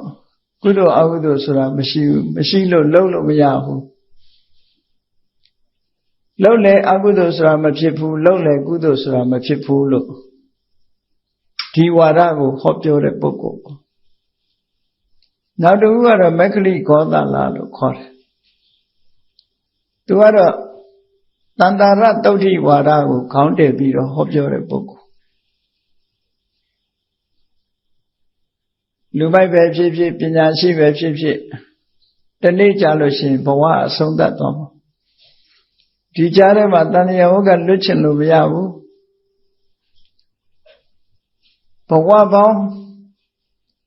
မဟာက8တန်း4,000ပြည့်သွားလို့ရှိရင်တော့သူ့ဘာသူ automatic လွတ်သွားမှာဘာမှလုံးမနေနဲ့ဆိုတဲ့ဝါဒကိုတွင်တွင်ဟောတဲ့ပုဂ္ဂိုလ်သူဝါဒအရာဆိုရင်လူရဲ့ဆန္ဒကိုလည်းအသိမှမပြုဘူးလူတွေရဲ့လုံလဝိရိယဆိုတာကိုလည်းအသိမှမပြုဘူးဘာမှလုံးเสียမလိုဘူးလုံးလို့မရဘူးဆိုတဲ့ဝါဒအကြောင်းမဲ့ဖြစ်တယ်ဆိုတဲ့အဟိတုကဝါဒဥတည်ပြီးတော့ဟောပြောတယ်ကံကိုလည်းတားမြစ်တယ်ကံရဲ့အကျိုးတရားတွေကိုလည်းညှင်းပယ်အဲ့ဒီဝါဒတွေဟောပြောတဲ့အယူဝါဒရှိတဲ့ပုဂ္ဂိုလ်နောက်တစ်ခုကတော့အစိတခေတကမ္မလနတ္ထိကဝါဒကိုဥဆောင်ပြီးတော့ဟောပြောတဲ့ပုဂ္ဂိုလ်နတ္ထိကဝါဒဆိုတာကံရဲ့အကျိုးတရားမရှိဘူးသိရင်နောက်ထပ်ဘာမှဖြစ်မှာမဟုတ်ဘူးလို့ရုပ်ဝါဒနဲ့ဆင်စင်တူတဲ့ဝါဒမျိုးကိုဟောပြောတဲ့ပုဂ္ဂိုလ်နောက်တစ်ခုကတော့ပကုဒ္ဒကိစ္ဆယနာလို့ခေါ်တယ်သူကတော့ဒီကာယကြီး9မျိုးဆိုတာကိုသတ်မှတ်လိုက်တယ်ပထဝီကာယအာဘောကာယတေဇောကာယဝါယောကာယဓာတ်ကြီး၄ပါးရဲ့ဒုက္ခဒုက္ခဇီဝဆိုတာ ဓာတ်ကြီး9ပါးကလွယ်ကျန်တာဘာမှမမြဲဘူးအဲ့ဓာတ်ကြီး9ပါးကတော့မြဲတယ်သာဝရမြဲတဲ့အရာလို့အယူဝါဒတစ်ခုကိုဟောပြောတဲ့ပုဂ္ဂိုလ်သူရဲ့ philosophy ပေါ့လေနောက်တစ်ခါနိခန္ဓနာတဗုဒ္ဓဆိုတာတော့အကုသိုလ်မှန်သမျှရှောင်ရမယ်ဆိုတဲ့သတုယာမသံဝရဟောတယ်သူကတော့မကောင်းမှုအကုသိုလ်ကိုရှောင်တဲ့နေရာမှာအလွန်အကျွံသတ်မှတ်ပြီးတော့ရှောင်တာဖြစ်သောကြောင့်အလွန်အကျွံအဟိတဝါဒအစွန်းရောက်ဝါဒလို့ခေါ်ကြတယ်ဒီနေ့အိန္ဒိယနိုင်ငံမှာဒီဝါဒတစ်ခုကထွန်းကားနေစေပဲဖြစ်တယ်ဂျိမ်းဝါဒလို့ခေါ်တယ်ဒီကနေ့ခေတ်တော့နိခန္ဓနာတဗုဒ္ဓပါဠိစာပေမှာတော့နိခန္ဓတို့မှာကိလေသာဆိုတဲ့အထုံးအဖွဲ့တွေမရှိဘူးလို့ကိလေသာအထုံးအဖွဲ့တွေတို့ပြတ်တယ်ဘာမှတွေ့တာမရှိဘူးမိမွေးတိုင်းဖမွေးတိုင်းနေတဲ့အဝတ်တောင်မဟုတ်ဘူးဟောပိုင်ဆိုင်တာတခုမှမရှိဘူးဆိုပြီးတော့ကြော်ညာတဲ့ပုဂ္ဂိုလ်တွေပေါ့သူရဲ့ယူဝါဒကတော့သာတုယာမသံဝရလေးဘက်လေးတန်ကစောင့်စည်းတယ်ဆိုတဲ့မကောင်းမှုအကုသိုလ်မှန်သမျှအကျွမ်းကြံမရှိအောင်ဖယ်ရှားပစ်တဲ့ပုံစံမျိုးနိခန္ဓနာတဗုဒ္ဓဟောပြောတယ်နောက်တစ်ခုကတော့သင်္ဆယဗေလဋ္ဌဗုဒ္ဓလို့ခေါ်တယ်သူကတော့ရှောင်တိန်တဲ့ဝါဒကိုလက်ကင်ထားတယ်ဘယ်အရာကိုမှတိတိကျကျမပြောဘူးဘယ်အရာကိုမှတိတိကျကျမပြောတဲ့ပုဂ္ဂိုလ်အဲ့ဒါလို့မြတ်စွာဘုရားသခင်ကိုရောမြတ်မပွင့်ခင်ကျွတ်တင်ပြီးတော့သူတို့ဟာမိစ္ဆာအယူဝါဒတွေဒိဋ္ဌိကတသို့မဟုတ်ဒိဋ္ဌိဒီပကဝါဒသူတို့ရဲ့အမြင်တွေကိုရှေ့တန်းတင်ပြီးတော့ဟောပြောတဲ့အယူဝါဒတွေတောင်များစွာထွန်းကားတယ်ဒီထက်မဲ့အသေးအဖွဲတွေကလည်းများစွာရှိကြတယ်အယူဝါဒမတူညီကြတဲ့ပုဂ္ဂိုလ်တွေများစွာရှိသူတို့ကတော့ခေါင်းဆောင်ကြီးတွေပေါ့အဲ့ဒီခေါင်းဆောင်လုပ်တဲ့ဒီပုဂ္ဂိုလ်6ဦးကတော့ဂေါရမဗုဒ္ဓနဲ့ဘယ်တော့ခါမှမျက်နှာချင်းဆုံစည်းတာမရှိဘူးသူတို့တပည့်တွေကတော့အဝင်ထွက်ရှိကြတယ်မြတ်စွာဘုရားနဲ့အဝင်ထွက်ရှိကြတယ်သွားလိုက်လာလိုက်ပြောလိုက်ဆိုလိုက်တည်ရှိကြတယ်ပေါ့နော်ဥပမာနိခန္ဓနာတဗုဒ္ဓဆိုလို့ရှိရင်လေသူကိုယ်တိုင်ကမြတ်စွာဘုရားနဲ့ဆုံတွေ့ခြင်းမရှိဘူးသို့တော့သူ့ရဲ့တပည့်ဒီကတပတ်တိဆိုတဲ့နိခန္ဓကတော့ဂေါရမဗုဒ္ဓနဲ့ဆွေးနွေးတယ်မေးမြန်းတယ်သူ့ရဲ့တကားရင်းဖြစ်တဲ့နာလနာမြို့ကဥပါလိသူကျွယ်ဆိုတာလေဂေါရမဗုဒ္ဓနဲ့ဆွေးနွေးတယ်လာပြီးအယူဝါဒရေးရာတွေကိုပြောကြတယ်ပေါ့ဒီလိုအမျိုးတွေရှိတယ်ဆရာကြီးတွေကိုယ်တိုင်ကတော့တခါမှမတွေ့ဘူးဒီဆရာကြီးတွေကသူတို့ဗာကြေညာထားတယ်လို့ဆိုသူတို့မှာအမြဲတမ်းဉာဏထသနာလို့ခေါ်တဲ့ဉာဏ်အမြင်ကြီးဟာထွန်းလင်းတောက်ပနေတယ်သူတို့ရဲ့ဉာဏထသနာလို့ဆိုတဲ့သဗ္ဗညုတဉာဏ်တော်ကြီးပေါ့လေအဲ့ဒီဉာဏ်တော်ကြီးကသွားနေရင်လဲသိနေတယ်ရပ်နေရင်လဲသိနေတယ်ထိုင်နေရင်လဲသိနေတယ်အိပ်ပျော်နေရင်လဲသိနေတယ်ဆိုတာပါတယ်နိုးနေရင်လဲသိနေတယ်လို့အဲ့ဒီဉာဏတတနာ omnipresent ဆိုတာအမြဲတမ်းရှိနေတယ်အမြဲတမ်းသိနေတယ်လို့ဒီဉာဏ်ကြီးရှိတယ်လို့သူတို့ကဆိုထားတယ်ကြေညာထားတယ်အဲ့ဒီမှာသဘာဝမကျတဲ့အချက်ကတော့ဘာလို့ဆိုအိပ်ပျော်နေရင်လည်းဒီဉာဏ်ကြီးကသိနေတယ်ဆိုတာသဘာဝမကျတဲ့အချက်အဲ့တော့မြတ်စွာဘုရားကိုဒီလိုဉာဏ်မျိုးလက်ခံပါသလားလို့ပရပိုက်တူကလာပြီးတော့မေးတဲ့အခါမြတ်စွာဘုရားကလက်မခံဘူးအဲ့ဒီဉာဏ်မျိုးငါမှမရှိဘူးအိပ်ပျော်နေတုန်းသိနေတဲ့အသိဆိုတာရှိကုန်ရှိတယ်လို့ဆို နော်အဲ့ဒါနဲ့ပတ်သက်ပြီးတော့မြတ်စွာဘုရားဝေဖန်ထားတယ်မြန်မာနိုင်ငံမှာရေးတဲ့စာအုပ်တုပ်ထဲမှာလည်းဒါနဲ့ပတ်သက်ပြီးတော့စာကိုတည်တည်ချာချာမဖတ်ဖဲနဲ့လွဲမှားစွာတင်ပြထားတာတခါငယ်ငယ်တော့ဖတ်ရှုဘူးမြတ်စွာဘုရားလက်မခံတဲ့ညာနာထသနာကဘယ်လိုဟာလဲလို့ဆိုတာကိုသိချမဖတ်ဘူးမဖတ်တော့မြတ်စွာဘုရားသူ့မှာသဗ္ဗညုတဉာဏ်ရှိတယ်လို့ဝန်မခံဘူးလို့သူကအများသိတဲ့စကားလုံးနဲ့မြတ်စွာဘုရားကသူ့ကိုယ်သူသဗ္ဗညုတဉာဏ်ရှိတယ်လို့ဝန်မခံဘူးလို့တေဝိဇ္ဇာစသည်ဖြင့်သာခေါ်ရမယ်လို့ဒီလိုရေးတာဖတ်ဖူးတယ်အမှန်ကတော့ခုနကပြောတဲ့ဉာဏ်မျိုးကိုမြတ်စွာဘုရားပြောတာစာသေးချာဖတ်လိုက်ရင်တွေ့ပါတယ်သွားနေစေဖြစ်စေရပ်နေစေဖြစ်စေထိုင်နေစေဖြစ်စေအိပ်နေစေဖြစ်စေအိပ်ပျော်နေစေဖြစ်စေနိုးကြားနေစေဖြစ်စေဉာဏ်တော်ကြီးဟာအမြဲတမ်းရှိနေတယ်ဆိုတာကိုလက်မခံတာလေဒီလိုဆိုတာအဲ့ဒီဉာဏ်မျိုးကိုတော့မြတ်စွာဘုရားလက်မခံဘူးဟုတ်တယ်လေအိပ်နေတော့ဘယ်လိုလုပ်သိမှာအိပ်ပျော်နေပါတယ်ဆိုမှဘယ်လိုလုပ်ဉာဏ်ကြီးကသိမှာတော့ယုတ်တိမရှိတဲ့ဟာပေါ့နော်အဲ့ဒါရောထွေးပြီးတော့ရေးထားတာတွေရှိတယ်တကယ်တော့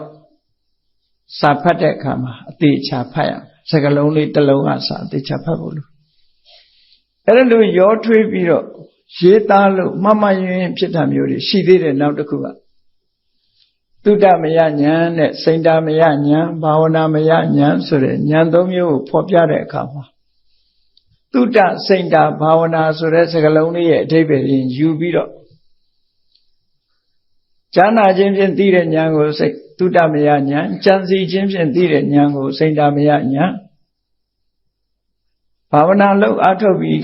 တိုးပွားအောင်ပြုလုပ်ခြင်းဖြင့်သိသောဉာဏ်ကိုဘာဝနာမယဉာဏ်လို့ဒီလိုရေးတဲ့စာအုပ်ကရှိတယ်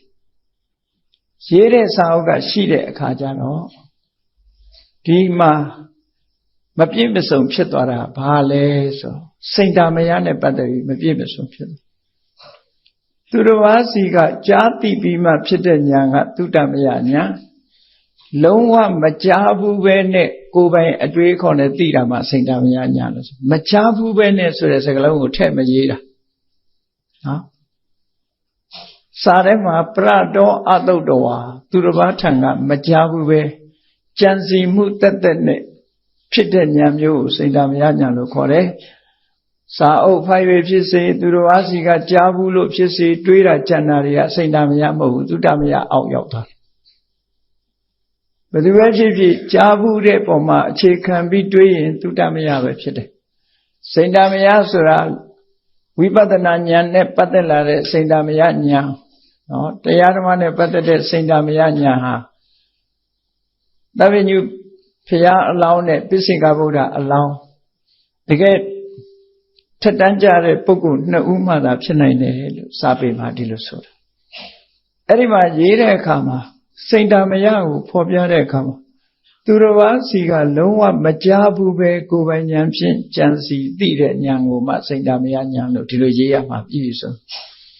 အဲ့လိုမရေးပဲနဲ့ကြံစီ၍သိသောဉာဏ်ဆိုတော့တာမန်သွားရေးလိုက်တဲ့အခါကျတော့ဗျာအဲ့တော့အငြင်းပွားတကယ်ကဒီဉာဏ်သုံးမျိုးခွဲတဲ့အခါမှာသူတော်ဘာထံကကြားပြီးသိတဲ့ဉာဏ်ဒီသုတ္တမယဉာဏ်လုံးဝမကြားဘူးပဲနဲ့သူတော်ဘာထံကမကြားဘူးပဲနဲ့ကိုယ့်ဘက်ကိုကြံစီပြီးတော့သိတဲ့ဉာဏ်ဒီစိန္ဒမယဉာဏ်အဲ့တော့လောကီကိစ္စနဲ့ပတ်သက်ပြီးတော့မကြားဘူးပဲနဲ့ဒီတွင်ကြံစားတာမျိုးတွေရှိနိုင်တယ်တရားဓမ္မနဲ့ပတ်သက်လာလို့ကတော့သဗ္ဗညုဖရာအလောင်းနဲ့ပိစိကဗုဒ္ဓအလောင်းကလွှဲရင်မကြားဘူးပဲနဲ့သိတယ်ဆိုတာမရှိဘူးရှင်သာရိပုတ္တရာတောင်တရားနာပြီးမှသိဉာဏ်ရတယ်ဒီလိုမှတ်ရနော်ဒီလိုမှတ်ဝိသုဒ္ဓိမဲ့မှာသေးသေးချာချာရေးထားတယ်အဲ့တော့ဘယ်အရာပဲဖြစ်ဖြစ်စကလုံးလေးတစ်လုံးမကြံစေရအောင်ပရတောအတုတ္တဝါဆိုတာမြတ်စွာဘုရားသခင်ကိုရောမြတ်ကဓမ္မစကြာတရားဟောတဲ့အခါမှာလည်းပဲဟောတာရှိတယ်လေပုပ္ပေအနန္တုတုတေတုဓမ္မေတုဟာမြတ်စွာဘုရားဘယ်သူစီမှာမကြားဘူးတဲ့ တရားဓမ္မတွေနဲ့ပတ်သက်ပြီးစက္ခုံဥဒ္ဓပါတိညာဏဥဒ္ဓပါတိဘယ်သူစီကမှမကြားဘူးပဲနဲ့ကိုယ်ပိုင်အသိဉာဏ်တွေဖြစ်တယ်လို့ဒီလိုဆိုတာနော်ဒါကြောင့်မို့စိန်တာမယဆိုတာဘုရားနဲ့ပိစိကဗုဒ္ဓဝိပဿနာဉာဏ်နဲ့ပတ်သက်သူတို့နှစ်ဦးသာရှိနိုင်တယ်လို့ဒီလိုမှတ်ရဒါကစာပေနဲ့ပတ်သက်လာလို့ရှိရင်စကားလုံးတစ်လုံးပဲမကြံစေရဘူးသေသေးချာချာမှတ်သားတဲ့အရာတစ်ခုပေါ့အဲ့ဒါလို့မမှတ်လို့ရှိရင်ခုနကမြတ်စွာဘုရားငါညာဏထသနာကိုလက်မခံဘူးလို့ပြောတဲ့ညာဏထသနာသည်အိတ်နေရင်လည်းသိနေတယ်ဆိုတဲ့ညာမျိုးကိုလက်မခံတာနော်အိတ်နေရင်ဆိုတာလည်းပါတယ်လေသူကအိပ်ပျော်နေတော့သိတယ်ဆိုတာမဖြစ်နိုင်ဘူးအဲ့လိုဆိုလိုတာပေါ့နော်အဲ့ဒီမြတ်စွာဘုရားလက်ထက်တော်အခါကာလတုန်းကဘာသာရေးကောင်းဆောင်ဘုရားလိုဝန်ခံထားတဲ့ပုဂ္ဂိုလ်ကြီးတွေကသူတို့ကဒီဉာဏ်ကိုသူတို့မှအမြဲတမ်းဉာဏ်ရှိဉာဏတတနာဆိုတဲ့သဗ္ဗညုတဉာဏ်တော်ကြီးရှိနေတယ်ဆိုတာကိုဝန်ခံပြောကြားလေးရှိကြတယ်သို့တော့သူတို့နောက်လိုက်နောက်ပါတွေသူတို့ရဲ့ဝါဒကိုအကျွင့်မဲ့လက်ခံကြသလားလို့ဆိုလက်မခံကြဘူးတော်တော်များများစောရကတက်ကြတယ်စောရကတက်တာစောရကတက်ပြီးတော့ညင်းဆိုပြီးတော့ဂိုင်းခွဲထွက်သွားတဲ့ပုဂ္ဂိုလ်တွေလည်းအများကြီးရှိတယ်လို့ဆိုတယ်အဲ့တော့မြတ်စွာဘုရားလက်ထက်တုန်းကဘာသာတရားနဲ့ပတ်သက်ပြီးတော့သူတို့ခေတ်ကစကားလုံးနဲ့ပြောရမယ်ဆိုအကရိယဝါဒဂိုင်းကတစ်ခုတန်တာရသုတ်တိဂိုင်းသို့မဟုတ်အာယတုကဝါဒဂိုင်းကတစ်ခုနတ္ထိကဂိုင်းကတစ်ခိုင်းတတ္တကာယဆိုတဲ့ဂိုင်းကြီးကတစ်ခိုင်းနိဂန္ဓဆိုတဲ့ဂိုင်းကြီးကတစ်ခိုင်းနဲ့ဝိခေပလို့ဆိုတဲ့အမရာဝိခေပဝါဒလက်ကင်ဆွဲထားတဲ့ခိုင်းကတစ်ခိုင်းလို့ဒီနေ့ရှားရှားဘာသာရေးခိုင်းကြီးတွေအယူအဆပေါ်မှာမူတည်ပြီးတော့အဲ့လိုပေါ်ထွန်းလာခဲ့တာတခြားဂိုင်းငယ်တွေလည်းမြောင်များစွာရှိတယ်အဲ့ဒီမဲ့ထင်ရှားတာတွေပြောမယ်ဆိုလို့ရှိရင်အာစီဝကတဲ့ခေါင်းကောင်းဖာဖာကျင့်ပြီးတော့ကိုယ်ကိုညှင်းဆဲတဲ့ဒီဒုက္ခရစရိယလို့ခေါ်တဲ့တပအကျင့်ကိုကျင့်ပြီးတော့ခန္ဓာကိုယ်ညှင်းဆဲတဲ့ညှင်းဆဲမှတရားသူတရားမြတ်ရနိုင်တယ်ညှင်းဆဲမှကိလေသာကုန်မယ်ဆိုပြီးတော့ခန္ဓာကိုယ်ညှင်းဆဲတဲ့ခိုင်းတွေကများတယ်အဲ့ဒီခိုင်းတွေကိုအာစီဝကလို့ခေါ်တာအဲ့ဒီအာစီဝကတွေကတပအကျင့်တွေကိုကျင့်တယ်အတ္တကိလမထာနုယောဂဆိုတဲ့အကျင့်ဟာသူတို့ကျင့်တဲ့အကျင့်တွေပဲပင်မခံတယ်ဆင်းရဲတယ်စိတ်ကိုချိုးနှိမ်ခန္ဓာကိုယ်ကိုနှိပ်စက်ပြီးတော့စိတ်ကိုချိုးနှိမ်တဲ့အလုပ်ကိုလုပ်ကြခန္ဓာကိုယ်ကြီးရုပ်ခန္ဓာကိုယ်ကြီးပင်မသွားတဲ့အခါမှာစိတ်ကပါမလန်းဘူးဆိုတာမျိုးကိလေသာစိတ်တွေမပေါ်အောင်ချိုးနှိမ်တဲ့အတ္တကိလမကအကျင့်ပျောက်သွားလားလို့ဆိုမပျောက်ဘူးခုခေတ်စကားနဲ့ပြောရင်ပြီးတော့ပြန်လန်းလာပြန်တယ်ပေါ့နော်တခါတည်းနွမ်းသွားတာမဟုတ်ဘူးလန်းလာပြန်တယ်ပြန်ပြီးတော့အဲ့တော့တရားဝကလွတ်ဖို့ဆိုမဖြစ်နိုင်ဘူးမှားရင်းနေကျင့်အတ္တကိလမထအကျင့်ထဲမှာအလုံးပေါင်းနောက်တစ်ခိုင်းကတော့အစေလကအဝတ်မို့တဲ့ခိုင်းရှိတယ်အခုနိဂန္ဓနာတဗုဒ္ဓတို့ရဲ့ခိုင်းကအဝတ်မို့တာပုရဏကသဘာတို့မက္ခလိကောသလာတို့လည်းအလုံးဟာအဝတ်မို့ကြအောင်ဘာဖြစ်လို့မိုးတာတုံးလို့မေးလို့ရှိရင်ငါတို့ကပိုင်ဆိုင်မှုအလုံးကိုစွန့်နေပေါ့နော်ပိုင်ဆိုင်မှုကိုစွန့်လိုက်တာနဲ့တဏှာကုန်သွားတယ်လို့ယူဆလို့မရဘူးနော်ပိုင်ဆိုင်မှုကိုစွန့်နေအပရိက္ခဆိုစကားလုံးကိုသုံးတယ်ဘာမှမသိမ့်ပိုက်ဘူးဆိုပြီးတော့ပိုင်ဆိုင်မှုတွေအကုန်လုံးစွန့်တယ်ဒါကြောင့်မို့ဝိလိစနစ်နေကြတယ်အဲ့ဒီခိုင်းနေကက်အစိလကခိုင်းရသော်ဗျာဘုရားကရာကနေပြီးတော့ တပည့်ဆက်ကြတရားဟောဖို့ဗာရာဏသီဘက်ကိုကြွားတဲ့အခါလမ်းမှာဥပကဆိုတဲ့အာဇီဝကကြီးတွေ့သူဟာလည်းပဲအစိလကကြီးပဲနော်အစိလကညမစာပေမှာတော့တက္ကတွန်းလို့ဘာသာပြန်တာပေါ့အဝမောတဲ့တက္ကတွန်းအဲ့ဒါလို့ခိုင်မောင်းမြောင်များစွာဘာသာရေးခိုင်မောင်းမြောင်စွာကိုယုံကြည်ရာကိုဆွဲလန်းရာကိုကျင့်ပြီးတော့နေကြတယ်ကျင့်ပြီးတော့နေကြတယ်နောက်တစ်ခုကတော့တေတန္တိကဂိုင်းဆိုတာလည်းရှိသေးတယ်သုံးချောင်းတောက်ဆိုပါစို့လှန်သုံးกว่าတောင်ဝေးမှာသုံးချောင်းတောက်ကလေးရှိတယ်အခုခေတ်တော့လမ်းဒီခြေထောက်တွေပဲကျိုးထားတဲ့လူကသုံးချောင်းတော့မကဘူးလေးချောင်းထောက်တယ်နော်လေးချောင်းတောက်ကလေးနဲ့သွားမလဲအောင်လို့တောင်ဝေးမှာအောက်ကလေးချောင်းတောင်ပါသူတို့ကတော့သုံးချောင်းတောက်အဲ့ဒီ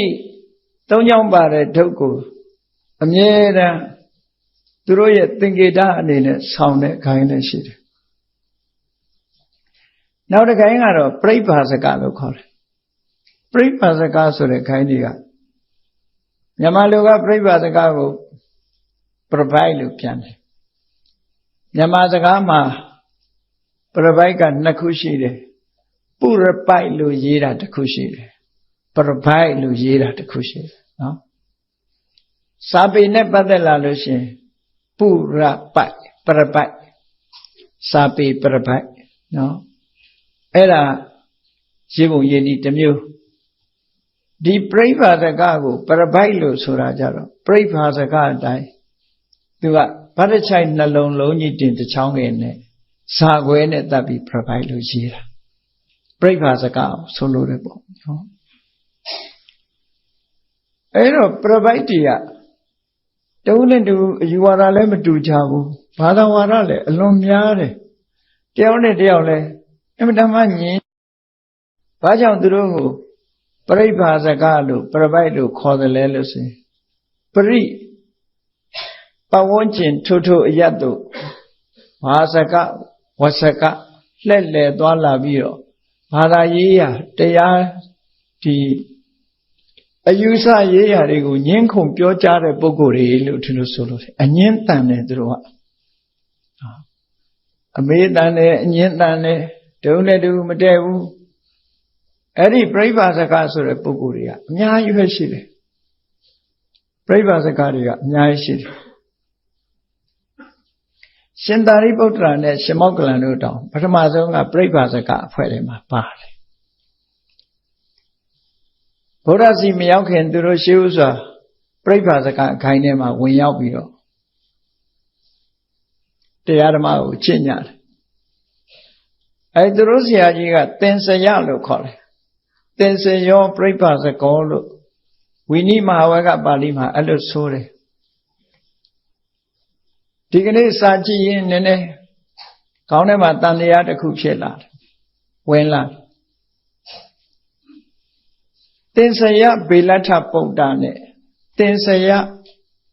ပြိပ္ပါစကဟာတယောက်တည်းလားနှစ်ယောက်လားဆိုတဲ့အတွေးဝင်လာ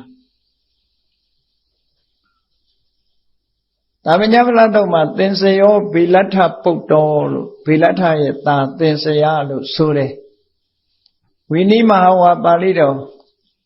ရှင်သာရိပုတ္တရာရှင်မောက္ကလန်တို့ရဲ့ဆရာကိုတော့သင်္စရောပြပိုက်ပြိပ္ပါစကောလို့ဆိုတယ်ဆို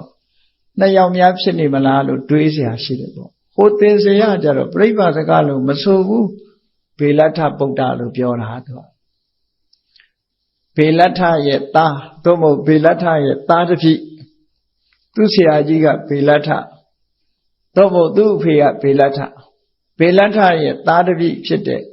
သင်္စရလို့အဓိပ္ပာယ်ရတယ်အဲ့တော့တူးတဲ့ဆိုမယ်ဆိုလို့ရှိရင်တူးတဲ့လို့ပြောမယ်ဆိုလို့ရှိရင်သာမညဖလားသုံးမှလာတဲ့သင်္စရဗေလဋ္ဌပုဒ္ဒါကဝိခေပဝါဒအမရာဝိခေပဝါဒကိုကင်ဆွဲတဲ့ပုဂ္ဂိုလ်ဖြစ်တယ်ပရပိုက်တီမှာရေရတဲ့ဘာသာဝါဒသိပ်မရှိဘူးညဉ့်ညတယ်စာပေကျမ်းဂန်ထဲမှာပရပိုက်နဲ့ပတ်သက်တဲ့တုတ်တန်တွေတော်တော်များများကိုလေ့လာကြည့်လိုက်လို့ရှင်တချို့က ပရပိုက်ဘဝနဲ့ပဲဗုဒ္ဓရဲ့တာဝကအဖြစ်ခံယူတဲ့ပရပိုက်တွေရှိတယ်ဖရာကိုချီးညိုတဲ့ပရပိုက်တွေရှိတယ်မြတ်စွာဘုရားကိုဆန့်ကျင်တဲ့ပရပိုက်တွေလည်းရှိတယ်ပရပိုက်ဝတ်နဲ့ပဲဆက်လက်နေထိုင်ပြီးတော့ဘုရားနဲ့ကြတော့သူတို့ကယဉ်နှီးကြနော်ခင်မင်ယဉ်နှီးမှုတွေနဲ့မြတ်စွာဘုရားရဲ့တပည့်သားတွေကိုချီးညိုလေးစားတဲ့ပရပိုက်တွေလည်းရှိတယ်အယူဝါဒအနေနဲ့ဆွလမ်းမှုအားကြီးလို့မပြောင်းကြဘူးမြန်မာနိုင်ငံမှာသစ္စကကိုလည်းပရပိုက်လို့သုံးတယ်သို့တော့စာပေကျမ်းဂန်ထဲမှာကြည့်လိုက်တော့သစ္စကောနိကန္ဓပုတ်တော်လို့ပဲရေးတယ်ပရပိုက်လို့မရေးဘူးအဲ့တော့ပြိပစကားနဲ့နိကန္ဓကမတူဘူးမတူသည့်အတွက်ကြောင့်သစ္စကပရပိုက်ဆိုတဲ့စကားလုံးအစားသစ္စကနိကန္ဓလို့ပြောရမယ်လို့ထင်တယ်ဒါလူတွေနှုတ်တက်နေတာတော့သစ္စကပရပိုက်လို့နောက်အကြောင်းညီညွတ်တဲ့အခါသစ္စကပရပိုက်အကြောင်းကိုဟောပြသူနဲ့မြတ်စွာဘုရားနဲ့တွေ့တဲ့အချိန်ဟာလည်းသက်80ကျော်မှတွေ့တာမြတ်စွာဘုရားဟောအထောက်ထားကြည့်မယ်ဆိုရင်ဘာကြောင့်ပြောနိုင်တော့ဆိုရင်အထောက်ထားရှိတယ်တခါတရံစာပေကျမ်းဂန်တွေမှာဘယ်တော့မှဘုရားနဲ့တွေ့တယ်လဲဆိုတာကိုသက်လွန်စွာရှာရတယ်မရှာနိုင်လို့ရှိရင်ထိတ်ကိုမှန်းဆလို့မရနိုင်ဘူးပေါ့ချိန်ပိုင်းကိုမှန်းဆလို့မရနိုင်သို့သောသစ္စကနဲ့မြတ်စွာဘုရားသစ္စကကြီးကမြတ်စွာဘုရားစီလာရောက်ဆွေးနွေးတဲ့အချိန်ဟာမြတ်စွာဘုရားတက်တော်80ကျော်မှလာဆွေးနွေးတာတရားဓမ္မနဲ့ပတ်သက်ပြီးဟောပြောတာအဲ့ကြမှာလို့တေချာပေါက်ပြောလို့ရတဲ့အချက်ရှိဟုတ်ပြီအခုရှင်သာရိပုတ္တရာရှမောက္ကလန်တို့ဟာသင်္ဆယဆိုတဲ့ပရပိုက်ဆရာကြီးထံမှာသူတို့ချင်းကပ်ပြီးတော့ပညာသင်ကြတာပထမဆုံးပညာသင်ရင်းကနေပြီးပရပိုက်ဘာသာဝင်ပုဂ္ဂိုလ်တွေဖြစ်ပြီးမြတ်စွာဘုရားရာဇဂုပြည်ရောက်လာတဲ့အခါကျတော့မြတ်စွာဘုရားရဲ့ပိဿဝဂ္ဂိတွေကအငယ်ဆုံးတပည့်ဖြစ်တဲ့ရှင်အတ္တစီနဲ့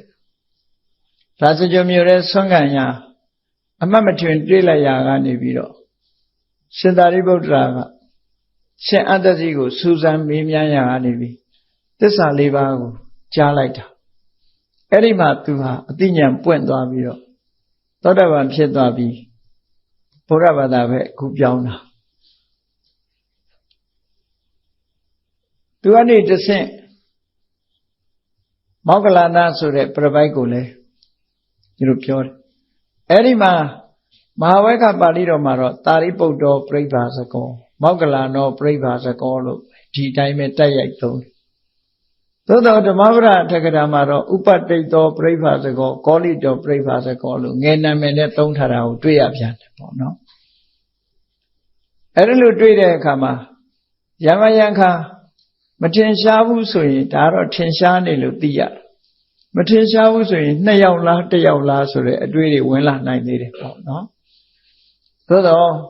ရှင်သာရိပုတ္တရာရဲ့နာမည်ရင်းကဥပတိတ်တရှင်မောက္ကလန်ရဲ့နာမည်ရင်းကကောလိတဆိုတာသိထားသည့်အတွက်ကြောင့်ဘယ်လိုပဲရေးတူတူပဲဆိုတာကိုဆွဖြတ်လို့ရသွားတာခုနသင်္ဆယဗေလထပုဒ္ဒကြတော့ဗေလထပုဒ္ဒမပါဘဲနဲ့သင်္ဆယောပြိဗာစကောလို့သုံးတော့နောက်တူများလားလို့တန်တရားဖြစ်เสียရှိလာတယ်တန်တရားဖြစ်လာเสียရှိတယ်အဲ့တော့ဟိုသင်္ဆယဆရာကြီးကတော့ဗေလထပုဒ္ဒသင်္ဆယကတော့သူကမရေရာတဲ့ဝါဒကိုလက်ကင်ဆွဲထားဓမ္မလွန်လောကရှိသလားလို့မေးခွန်းမေးမယ်ဆိုရင်အချက်၄ချက်ပဲသူဓမ္မလွန်လောကရှိသလားလို့မေးရင်လည်းယတိပြမဖြေဘူးဓမ္မလွန်လောကမရှိဘူးလားဆိုလဲမရှိဘူးလို့မဖြေဘူးဓမ္မလွန်လောကရှိတဲ့အခါရှိတယ်မရှိတဲ့အခါမရှိဘူးလားလို့မေးရင်လည်းယတိပြမဖြေဘူးဓမ္မလွန်လောကမရှိဘူးလုံးဝမရှိတာလည်းမဟုတ်ဘူးလို့မဟုတ်ဘူးလားလို့မေးရင်လည်းယတိပြမဖြေဘူးအဲ့ဒါကိုအမရဝိခေပဝါဒလို့ခေါ်တယ်သူကနော်အမရဝိခေပဝါဒထူးထူးဆန်းဆန်းပဲသူတို့က ကံကံဤအကျိုးရှိသလားမေခွန်းတစ်ခုကံကံဤအကျိုးမရှိဘူးလားမေခွန်းတစ်ခုကံကံဤအကျိုးတချို့ရှိတယ်တချို့မရှိဘူးလားတတိယမေခွန်းနောက်ဆုံးမေခွန်းကံကံဤအကျိုးလုံးဝမရှိဘူးလုံးဝမရှိတာလည်းမဟုတ်ဘူးလားဟော၄ခုအဲ့တော့သူကင်ဆွဲထားတာကမရှိဘူးလည်းမဟုတ်ဘူးဟုတ်တယ်ကဆိုတော့ဝါဒနော်သူကဘယ်ဟာကိုကြပြောလို့မရှိဘူးတိတိကျကျပြောလို့မရှိဘူးအဲ့ဒါကြောင့်မလို့အမရာဝိခေပဝါဒသူ့ကိုဖမ်းရခက်တယ်ပေါ့အဲ့ဒီဝါဒကိုဆွဲကင်ထားသူကတော့သင်္စရဗေလထဗုဒ္ဓလို့ခေါ်တယ်သူဒီပင်ရှင်သာရိပုတ္တရာရှမောက္ကလန်တို့ရဲ့ဆရာပရပိုက်ကြီးဆိုရင်တော့အမရာဝိခေပဝါဒကိုရှင်သာရိပုတ္တရာတို့သင်ခဲ့တယ်လို့ပဲပြောရမှာပဲနော်သင်ခဲ့တယ်လို့ပြောရမှာတခြားဆိုရင်တော့လေတစ်မျိုးဖြစ်မှာပေါ့အဲ့ဒီမှာအဲ့ဒီခေတ်ကသူတို့ philosophy လို့ဆိုပါစို့သူတို့မေးတဲ့မေးခွန်းတွေဟာအမြဲတမ်းဘယ်ပေါ်မှာမူတည်သလဲလို့ဆိုရင်လောကကြီးကမြဲသလားနံပါတ်1မေးခွန်းမေးတာအဲ့လိုလောကကြီးကမြဲသလားတချို့ဘာသာဝါဒတွေကလောကကြီးကိုမြဲတယ်လို့တစ်ချက်ကြယူဆတယ်သူတို့နဲ့ဆန့်ကျင်ပြီးနောက်တစ်ခုကလောကကြီးကမမြဲဘူးဆိုတာကိုတစ်ချက်ကြယူဆတယ်နောက်တစ်ခုကဇီဝနဲ့သရီရခုဆိုပါတော့ဘုန်းကြီးတို့တွေရုပ်ခန္ဓာကိုယ်ကြီးရှိနေတယ်အဲ့ဒါကိုသရီရရုပ်ခန္ဓာကိုယ်ကြီးမှာရှိတဲ့အသက်အတ္တဆိုတာလေးရှိတယ်သူတို့အယူဆဇီဝမြန်မာတွေတမန်ပြောသလိုပေါ့အသက်ထွက်သွားတယ်ဝိညာဉ်ကောင်ခန္ဓာကိုယ်ကြီးကနေထွက်သွားတယ်လက်ပြကောင်ဆိုအယူဆမျိုးပေါ့အဲ့တော့မေကုန်းကဘယ်လိုတက်တုံဆိုဇီဝနဲ့တရီရဟာတူတူပဲလားဆိုမေကုန်းတစ်ခုဇီဝနဲ့တရီရမတူဘူးလားဆိုမေကုန်းတစ်ခုဇီဝနဲ့တရီရအတူတူပဲဆိုရင်ရုပ်ခန္ဓာကိုယ်ကြီးတည်သွားလို့ရှိရင်အသက်လည်းပျောက်သွားတာနောက်ထပ်ပြန်မွေးစရာမရှိဘူးဘာလို့ဆိုသေချာတယ်လေဒီရုပ်ခန္ဓာကိုယ် body ကြီးကမိရှို့ပြစ်တာမြုပ်ရင်လည်းမြုပ်ပြစ်လိုက်ပဲမိရှို့ရင်လည်းရှို့ပလိုက်တာအဲ့တော့တရိဓာနဲ့ဇီဝတူတူပဲလို့ဆိုလို့ရှိရင်ဇီဝသေသွားရင်တရိဓာလည်းပျက်စီးသွားတယ်ဟောဒီနှစ်ခုကတူတူပဲဆိုလို့ရှိရင်တရိဓာကြီးကိုမိရှို့ပြစ်လိုက်တာနဲ့ဇီဝလည်းပါသွားပြီလို့ဒီလိုပြောမဟုတ်ဘူးဇီဝကတခြားတရိဓာကတခြားဆိုလို့ရှိရင်တော့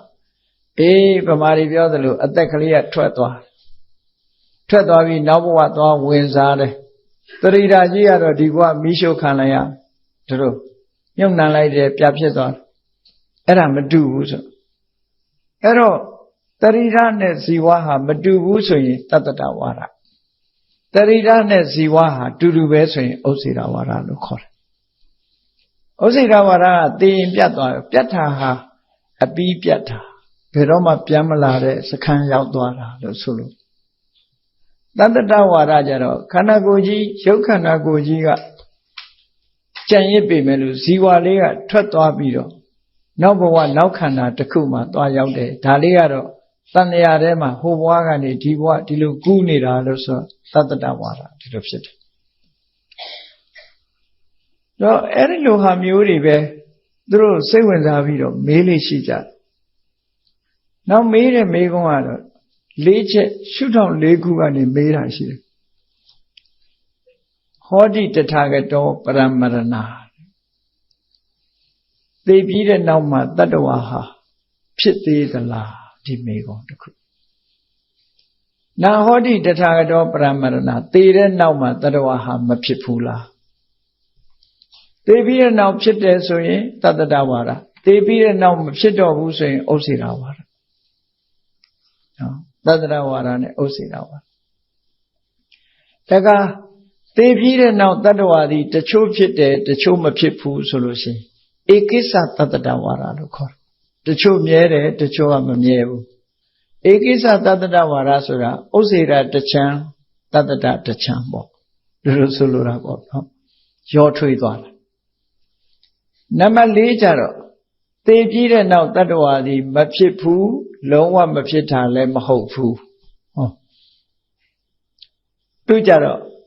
မဖြစ်ဘူးလို့ပြောရင်ဥစ္စေရဖြစ်သွားမှာလုံးဝမဖြစ်ဘူးလည်းမဟုတ်ဘူးလို့ဆိုတဲ့အခါကျတော့ဖြစ်တယ်လို့တခြားဝန်ခံထားပြန်တယ်သူကအဲ့ဒါကြောင့်မို့လို့အမရဝိခိပဝါဒလို့ခေါ်တယ်ယတိပြတ်မပြောဘူးအဲ့ဒီနံပါတ်၄ကဝိခိပဝါဒရဲ့အတုံလေးပဲသိပြီးတဲ့နောက်တတ္တဝါသည်မဖြစ်ဘူးလုံးဝမဖြစ်တာတော့မဟုတ်ဘူးဒါပဲ negative နဲ့အဲ့လိုသုံးတယ်သူကအဲ့တော့ပရပိုက်တွေကတော့ဒီဝါဒကိုစွဲကင်ထားတာသိချတယ်တော်တော်များများဒီမေခွန်းနေနဲ့ကြည့်ပဲမြတ်စွာဘုရားစီလာရင်မေးတာအဲ့ဒီမေခွန်းနေမေးလိုက်လို့ရှိရင်မြတ်စွာဘုရားကိုမေးတယ်လောကကြီးကမြဲသလားဆိုရင်မြတ်စွာဘုရားပဲဖြစ်မဖြေဘဲနဲ့နေတယ်တရားဒါကမင်းတို့အယူဆတရက်ပါဒီလောက်ပဲဖြေတယ်လောကကြီးကမမြဲဘူးလားဆိုရင်ဒါလည်းအယူဆတရက်ပါပဲသေတဲ့နောက်တတ္တဝါဖြစ်သေးသလားဒါလည်းအယူဆတရက်ပါပဲဘုရားဖြေတာဒီလောက်ပဲဖြေတယ်မြတ်စွာဘုရားကအဖြေမပေးဘူးအဖြေမပေးတာကပေးမဖြစ်လို့မပေးတာပေးလိုက်တာနဲ့တပြိုင်နက်တစ်ဖက်ဆောင်းသွားပြီနော်ကဲပရိသတ်ကိုယ်တိုင်ဖြေကြည့်လိုက်ပေါ့လူတယောက်မှာကားမရှိဘူးဆိုတာနော်ကားမရှိဘူးဆိုတာအဲ့မရှိတဲ့ကားဟာဂျပန်မိတ်လားတရုတ်မိတ်လားလို့မေးရင်ဘယ်လိုပြောဖြေလို့ဘယ်လိုလုပ်ရနော်မြတ်စွာဘုရားကဒီမေးခွန်းနေနဲ့ပတ်သက်ပြီးမဖြေဘူးဆိုတာအဲ့ဒါနောက်ထင်ရှားတဲ့အရာတစ်ခုပြောရမယ်ဆိုရင်သားသမီးမထွန်းကားတဲ့အမျိုးသမီးရဲ့သားကလေးသည်အသားဖြူသလားအသားမဲသလားမေးရင်သူ့မှာသားသမီးမှမရှိဘဲနဲ့အသားဖြူသလားအသားမဲသလားဆိုတော့မေးခွန်းဘယ်လိုလုပ်ဖြေလို့ရမှာအဲ့ဒါမျိုးလိုပဲတတ္တတဥစ္စေရအတ္တကိုကင်ပြီးတော့မေးတဲ့မေးခွန်းတွေမှန်တယ်များမြတ်စွာဘုရားဘယ်တော့မှမဖြေဘူးဖြေလိုက်ရင်လည်းတစ်ဖက်ရောက်သွားပြီလေဖြေလို့မရတဲ့မေးခွန်းဒါမို့စာပေကျမ်းကမှာဆိုထားတာရှိတယ်အဋ္ဌိနဲ့နတ္ထိအဋ္ဌိဆိုတဲ့စကားလုံးကတခါတလေကျတော့အတွေးခေါ်နဲ့ပတ်သက်တဲ့စကားလုံးတခါတလေကျတော့အတွေးခေါ်နဲ့ပတ်သက်တာမဟုတ်ဘူးတာမန်ရှိတယ်မရှိဘူးအတွေးခေါ်နဲ့ပတ်သက်တာကြတော့အဋ္ဌိဆိုလို့ရှိရင်တတ္တဝါဒကိုရည်ညွှန်းတဲ့စကားနတ္ထိဆိုလို့ရှိရင်ဥစ္စေရဝါဒကိုရည်ညွှန်းတဲ့စကားအတ္တသည်ထာဝရရှိတာလားလို့မေးတာအဋ္ဌိအတ္တဆိုဘာသာပြန်တာကအဲ့ဒီလိုပြန်ရမယ်အဲ့ဒီနေရာမှာလည်းပဲအနောက်တိုင်းကလူတွေလွဲမှားစွာဘာသာပြန်ပြီးတော့ဗုဒ္ဓကအတ္တရှိတယ်မရှိဘူးမပြောခဲ့ဘူးတဲ့ဒါကြောင့်မို့အနတ္တဝါဒဟာဗုဒ္ဓဝါဒမဟုတ်ဘူးလို့တောင်းရေးမြောက်ရေးရေးတာတွေလည်းရှိတယ်နော်အဲ့ဒါတော့အင်္ဂလိပ်စာဖတ်တဲ့ပုဂ္ဂိုလ်တွေသွားတွေ့နိုင်တယ်ပေါ့တွေ့နိုင်တယ်အဲ့တော့တကယ်ဆိုလိုတာကအဲ့ဒီအဓိပ္ပာယ်မဟုတ်ဘူးသူတို့ဘာသာပြန်တာမှားသွားအတ္တသည်ထာဝရရှိသလားအဋ္ဌိအတ္တအတ္တသည်ဆိုပြီးတော့အတ္တကိုကင်မေးတာလေမြတ်စွာဘုရားကအတ္တကိုညှင်းဆိုထားတာလေညှင်းဆိုတာဘယ်လိုညှင်းဆိုလဲအနတ္တလက္ခဏာတော့မှာရုပ်သည်အတ္တမဟုတ်ရူပံဘိက္ခွေအနတ္တဝေဒနာလည်းအတ္တမဟုတ်ဝေဒနာသည်ဝေဒနာသာဖြစ်တဲ့အတ္တမဟုတ်တင်ညာသည်တင်ညာသာဖြစ်တဲ့အတ္တမဟုတ်သင်္ခါရဟာသင်္ခါရသာဖြစ်တဲ့အတ္တမဟုတ်ဝိညာဏဟာဝိညာဏသာဖြစ်တဲ့အတ္တမဟုတ်ခန္ဓာ၅ပါးဟာခန္ဓာ၅ပါးသာဖြစ်တဲ့အတ္တမဟုတ်လို့ပြောထားတာပဲနော်ရုပ်ဝေဒနာတင်ညာသင်္ခါရဝိညာဏလို့ဆိုတဲ့ခန္ဓာ၅ပါးကလွဲပြီးတော့တတ္တဝါတွေမှာဘာရှိသေးလို့လဲဒါပဲရှိတာပဲလေအဲ့ဒါကြောင့်မလို့ခန္ဓာ၅ပါးလုံးဟာအတ္တမဟုတ်ဘူးဆိုတော့ခန္ဓာ၅ပါးအပြင်မှာဘာရှိသေးလို့လဲဘာမှမရှိဘူးမရှိတော့မြတ်စွာဘုရားအတ္တကိုညှင်းဆိုထားပြီးသားပဲဒီလိုဆိုလို့ဒါပေမဲ့ဝိလေကြောင့်မှလှုပ်ပြီးတော့မြတ်စွာဘုရားက အတ္တဝါဒဖြစ်တဲ့ရောင်နဲ့တန်ခါးအင်္ဂလိပ်လိုရေးတဲ့စာအုပ်တွေရေးအဲ့ဒီစာအုပ်တွေကိုနားယောင်ခံပြီးတော့လိုက်ဒါမျိုးတွေလည်းရှိတယ်အဲ့တော့အဋ္ဌိအတ္တနတ္ထိအတ္တဆိုတဲ့ဥဒ္ဓိယတုတ်ကစကလုံးကိုဘာသာပြန်တဲ့အခါမှာအတ္တသည်ထာဝရရှိသလားလို့ဒီလိုပဲပြန်မယ်မြဲသလားလို့မေးတာပဲအဋ္ဌိအတ္တအတ္တသည်မြဲသလားထာဝရရှိလားဆိုတာမြဲသလားလို့မေးတာအတ္တသည်ထာဝရမရှိခြင်းလားဆိုသူကပြတ်သွားပြီးနောက်ထပ်မလာတော့တာထာဝရမရှိခြင်းဥစ္စေတာကိုမေးတာဒီလိုစာပေနဲ့ပတ်သက်ပြီးတော့အယူဆလွဲမှားမှုတွေဟာအများကြီးဖြစ်နေဒါကြောင့်မို့ပရိက္ခာစကားတွေဟာအယူဝါဒအမတန်မှများပြားတယ်များပြားတော့မြတ်စွာဘုရားသခင်ကိုယ်တော်မြတ်ပရိက္ခာစကားတွေနဲ့မကြာတွေ့တတ်ပရိပိုက်တွေကိုလည်းမြတ်စွာဘုရားပြစ်ထားတာမဟုတ်ဘူးတခါတည်းခါသူတို့နေတဲ့ပရိပိုက်ကျောင်းတွေကိုမြတ်စွာဘုရားကိုယ်တိုင်ကြွသွားတာမျိုးတွေရှိတယ်တချို့လည်းမြတ်စွာဘုရားကိုကြီးညိုတယ်တချို့ပရိပိုက်တွေဘုရားတရားဟောပြီးတဲ့အခါမှာသူတို့ကဗုဒ္ဓရဲ့တရဏဂုံစောင့်တည်ပြီးတော့မြတ်စွာဘုရားရဲ့တပိတာဝကအဖြစ်ခံယူကြတယ်တပိတာဝကအဖြစ်ခံယူသွားပြီးတော့ပရိပိုက်ဆက်မလုံးတော့ဘူးလို့ဒီလိုတော့မပါသေးအတွက်ကြောင့်ဒီပရိပိုက်ဟာပရိပိုက်အနေနဲ့ပဲဘုရားကိုကိုးကွယ်တယ်လို့ပဲပြောအောင်ပါပဲနော်ဒီလိုဆိုပရိပိုက်တွေနဲ့စုံစည်းမှုကအလွန်များတယ်ရှင်သာရိပုတ္တရာတို့ရှင်မောဂလန်တို့ကတော့ပရိပိုက်ဘဝကိုစွန့်လွတ်ပြီးတော့မြတ်စွာဘုရားဘဝမြတ်စွာဘုရားရဲ့တပိတာဝကအဖွဲ့ကိုပြောင်းလဲလာခဲ့ကြတာဒါပထမဆုံးပဲပေါ့သူတို့နဲ့အတူတကွပြောင်းလာကြတာပရိပိုက်250ပရိပိုက်250ဟာရှင်သာရိပုတ္တရာရှင်မောဂလန်တို့ရဲ့နောက်ကနေလိုက်ပြီးတော့မြတ်စွာဘုရားရဲ့တပိတာဝကအဖြစ်ခံယူလိုက်ကြတယ်ကဲပရိပိုက်တူနဲ့တွေ့ပုံကိုအင်္ဂုတ္တမှာအင်္ဂုတ္တရနိကေမှာလာတဲ့တရဘသုတ်တံနဲ့ကြည့်အောင်ပရိပိုက်တွေဟာစိတ်ကောင်းရှိတဲ့ပရိပိုက်တွေလည်းရှိတယ်စိတ်ကောင်းမရှိတဲ့ပရိပိုက်တွေလည်းရှိတယ်အယူဝါဒလည်းတူနဲ့တူသိမတူကြဘူးအဲ့ဒီမှာတရဘဆိုတဲ့ပရိပိုက်တူရဲ့ဇာလန်းလေးကိုမှတ်တမ်းတင်ထားတာသုတ်တံတစ်ခုရှိတယ်မြတ်စွာဘုရားသခင်ကိုယ်တော်မြတ်ကရာဇဂိုမြို့အနီးကခေစကုတ်တောင်တောရကျောင်းမှာသတင်းသုံးနေတဲ့အချိန်ပေါ့အဲ့ဒီမှာရာဇဂိုမြို့ထဲမှာမကြာခင်ကမှမြတ်စွာဘုရားတပိတာဝကအဖြစ်ခံယူပြီးတဲ့နောက်မှာလူထွက်ပြီးတော့ပရိပိုက်ဘာသာဘက်ကိုပြောင်းသွားတာတရဘဆိုတဲ့ပရိပိုက်တရားရှိသူကငကိုကလည်းပြပိုက်ပါပဲမြတ်စွာဘုရားရဲ့တရားတော်တွေကိုဝင်ရောက်ပြီးတော့သူတိမတော်လို့တရားကိုခိုးဖို့ဆိုပြီးတော့လာတဲ့ပုဂ္ဂိုလ်တွေဘာဖြစ်လို့ဒီလိုလှုပ်တာလဲလို့ဆိုလို့ရှိရင်မြတ်စွာဘုရားပွင့်လာတဲ့အခါမှာမြတ်စွာဘုရားရဲ့တရားတော်တွေကအမတန်မှတိကျသေးကြတော့လူတွေကနှစ်ချိုက်ကြတရားဓမ္မကိုကျင့်ကြံကြိုးကိုအားထုတ်ကြတယ်စိတ်နှလုံးအေးချမ်းမှုကိုရတော့မြတ်စွာဘုရားကိုကြီးညိုကိုးကွယ်တဲ့ပုဂ္ဂိုလ်တွေကတစအလွန်များလာအထူးသဖြင့်ရှင်သာရိပုတ္တရာရှင်မောဂလန်တို့ဟာပရိပိုက်အညာမှာရှိတဲ့ပရိပိုက်250နဲ့အတူမြတ်စွာဘုရားရဲ့တပိတာဝကအဖြစ်ခံယူလိုက်တဲ့အချိန်ကစပြီးပရိပိုက်တွေဟာတော်တော်ရိမ့်ညိုင်သွားတယ်နာမည်ကြီးပရိပိုက်2ဦးကနေဗုဒ္ဓရဲ့တပိတာဝကအဖြစ်ခံယူသွားတော့သူတို့ရဲ့ခိုင်းကြီးဟာရိမ့်ရိုင်သွားတယ်ရိမ့်ရိုင်သွားတဲ့အခါကျတော့ဘလို့ဖြစ်လဲလို့ဆိုကြီးညိုသူကိုးကွယ်သူစိတ်ကပ်သူနဲသွားတော့လတ္တပကအကျော်စောတွေနဲသွားတယ်ဟောနောက်ဆုံးမှာမြတ်စွာဘုရားနဲ့မြတ်စွာဘုရားရဲ့တပိတာဝကတွေနဲ့ရှင်ပြိုင်နိုင်စွမ်းမရှိဘူးပြိုင်နိုင်သူတို့ပဲရှုံးနေတယ်အယူဝါဒရေးရာတွေကလည်းမြောက်များစွာပြောကြပြောလိုက်တိုင်း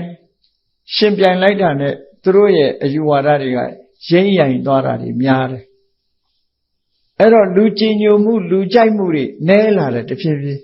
ပရိပိုက်တွေကိုကြည်ညိုသူနဲလာတဲ့အခါကျတော့ဘာလုပ်လဲကြံမိကြံရကြံတာပေါ့ဂေါရမဗုဒ္ဓ ဘာတွေဟောသလဲအတွင်းဝင်ပြီးတော့လေ့လာမယ်အတွင်းဝင်ပြီးလေ့လာဆိုပြီးတော့သူတိမဆိုလို့ရှိရင်မြတ်စွာဂေါတမဗုဒ္ဓရဲ့ဟောပြောတဲ့တရားတွေကိုဝင်ရောက်ပြီးတော့ခိုးယူမယ်ဆိုပြီးတော့တိတ်တဆိတ်သာသနာပေါင်းဝင်လာပြီးတော့ဘုန်းကြီးဝတ်တယ်ဘုန်းကြီးဝတ်ပြီးတော့မြတ်စွာဘုရားဟောတဲ့တရားတွေကိုသင်တာသင်ရင်နဲ့နောက်ပိုင်းကျတော့သူကတော့ယန္တာဖြစ်သွားတယ်အခုတရပဆိုတဲ့ပြပိုက်ကြတော့ဘုရားတရားတော်တွေကိုသူအတော်အသင့်လေးလာပြီးတဲ့အခါမှာသူလူထွက်သွားတယ်ရဟန်းဘောကနေလူထွက်ပြီးပြပိုက်အဝတ်ပြန်ဝတ်တယ်ပြန်ဝတ်ပြီးတော့ရာဇဂိုမြို့ထဲမှာရှောက်ပြီးသူဘာပြောတော့ဆိုငါဟာတကြ္ကြပုတ္တိယသမဏတကြ္ကြပုတ္တိယသမဏတွေရဲ့အယူဝါဒသူတို့ရဲ့တရားဓမ္မတွေကိုငါသိတယ်ငါကောင်းကောင်းသိခဲ့တယ်ကောင်းကောင်းသိလို့ပဲအဲ့ဒီသူတို့ရဲ့အယူဝါဒထဲမှာငါဆက်မနေဘူးအခုငါထွက်လာခဲ့တာအလကားပဲသူတို့ရဲ့အယူဝါဒတရားတွေဆိုတာအလကားဟာတွေအနှစ်မရှိဘူးနဲ့ရာဇဂိုထဲမှာအပေါင်းအာရင်တန်တန်နဲ့တရပိုက်ကတရပဆိုတဲ့ပြပိုက်ကြီးကလိုက်ပြီးတော့ပြောတာတစ်မြို့လုံးအနှံ့နော်မြတ်စွာဘုရားရဲ့တရားနဲ့ပတ်သက်ပြီးတော့သူကလိုက်ပြီးတော့မမှန်ကန်မှုဆိုတာတွေကိုသူကိုယ်တိုင်သင်လာခဲ့တယ်သူကိုယ်တိုင်ဘယ်နဲ့ချိန်ဘယ်နှခါမြတ်စွာဘုရားတရားတော်တွေကိုဘယ်နှစ်နှစ်နေပြီးတော့ကျင့်သုံးခဲ့တယ်အလကားပဲဆိုတာကို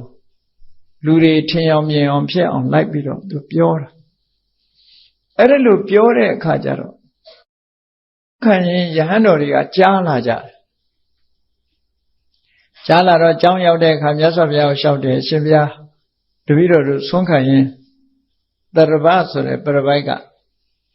ငါအခုပဲဂေါတမသာသနာကနေထွက်ခွာလာခဲ့တယ်သူတို့တရားတွေငါသိခဲ့တယ်သိလို့ဘာမှအနှစ်မရှိလို့ငါအဲ့ဒီကနေထွက်ခွာလာတယ်ငါအဲ့ဒီမှာမနေတော့ဘဲနဲ့ဆုတ်ခွာလာခဲ့တယ်ဆိုတဲ့အကြောင်းပြောနေပါတယ်ဖေဟာတဲ့မြတ်စွာဘုရားဒီလိုမြို့ထဲရွာထဲမှာမဟုတ်တမ်းတရားတွေပြောနေတဲ့အကြောင်းကိုတပည့်တော်များသိအောင်လျှောက်ထားပြီးအဲ့ဒီပြပိုက်တွေအများနားယောင်သွားမှာကိုငဲ့ညာတနာသောအဖြစ်သိပ္ပိနိကမြေကမ်းခြေမှာရှိတဲ့ပြပိုက်ကျောင်းတိုက်ကြီးကိုမြတ်စွာဘုရားကြွပြီးတော့ရှင်းလင်းတော်မူပါလို့ဆိုပြီးယန္တရားလျှောက်ကြတယ်အဲ့ဒီမှာသိပ္ပိနိကဆိုတဲ့မြေကမ်းခြေမှာကြီးမားတဲ့ပြပိုက်ကျောင်းတိုက်ကြီးရှိတယ်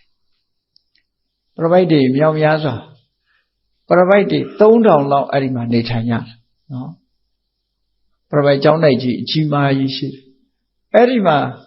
အနဘာရဆိုတဲ့နာမည်ကြီးတဲ့ပြပိုက်ဝရဒရဆိုတဲ့ပြပိုက်တကုလူဓာယီဆိုတဲ့ပြပိုက်တို့ခေါင်းဆောင်ထင်ရှားတဲ့ပြပိုက်ကြီးတွေအဲ့ဒီမှာ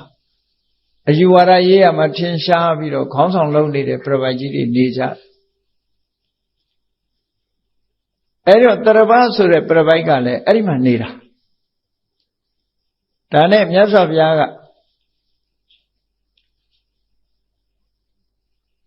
နေ့လယ်ပိုင်းတပါးတဲ့ကိန်းအောင်ရရက်ကထပြီးတော့နေပြီးတဲ့အခါမှာရာဇဂိုမြို့ကိုဖြတ်ပြီးတော့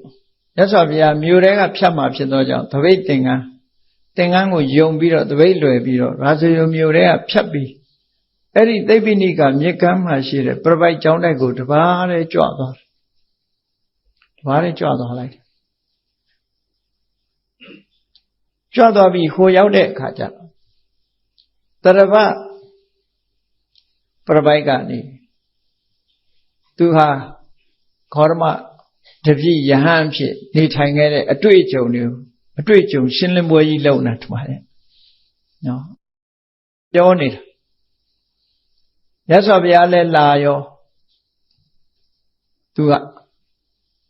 ဘာမှအနှစ်သာရမရှိဘူးဘာမှမဟုတ်ဘူးမှန်လည်းမမှန်ဘူးဆိုတာဒီအပေါင်းအာရင်တန်နဲ့ပြောနေတယ်မြတ်စွာဘုရားကရောက်လဲလာရော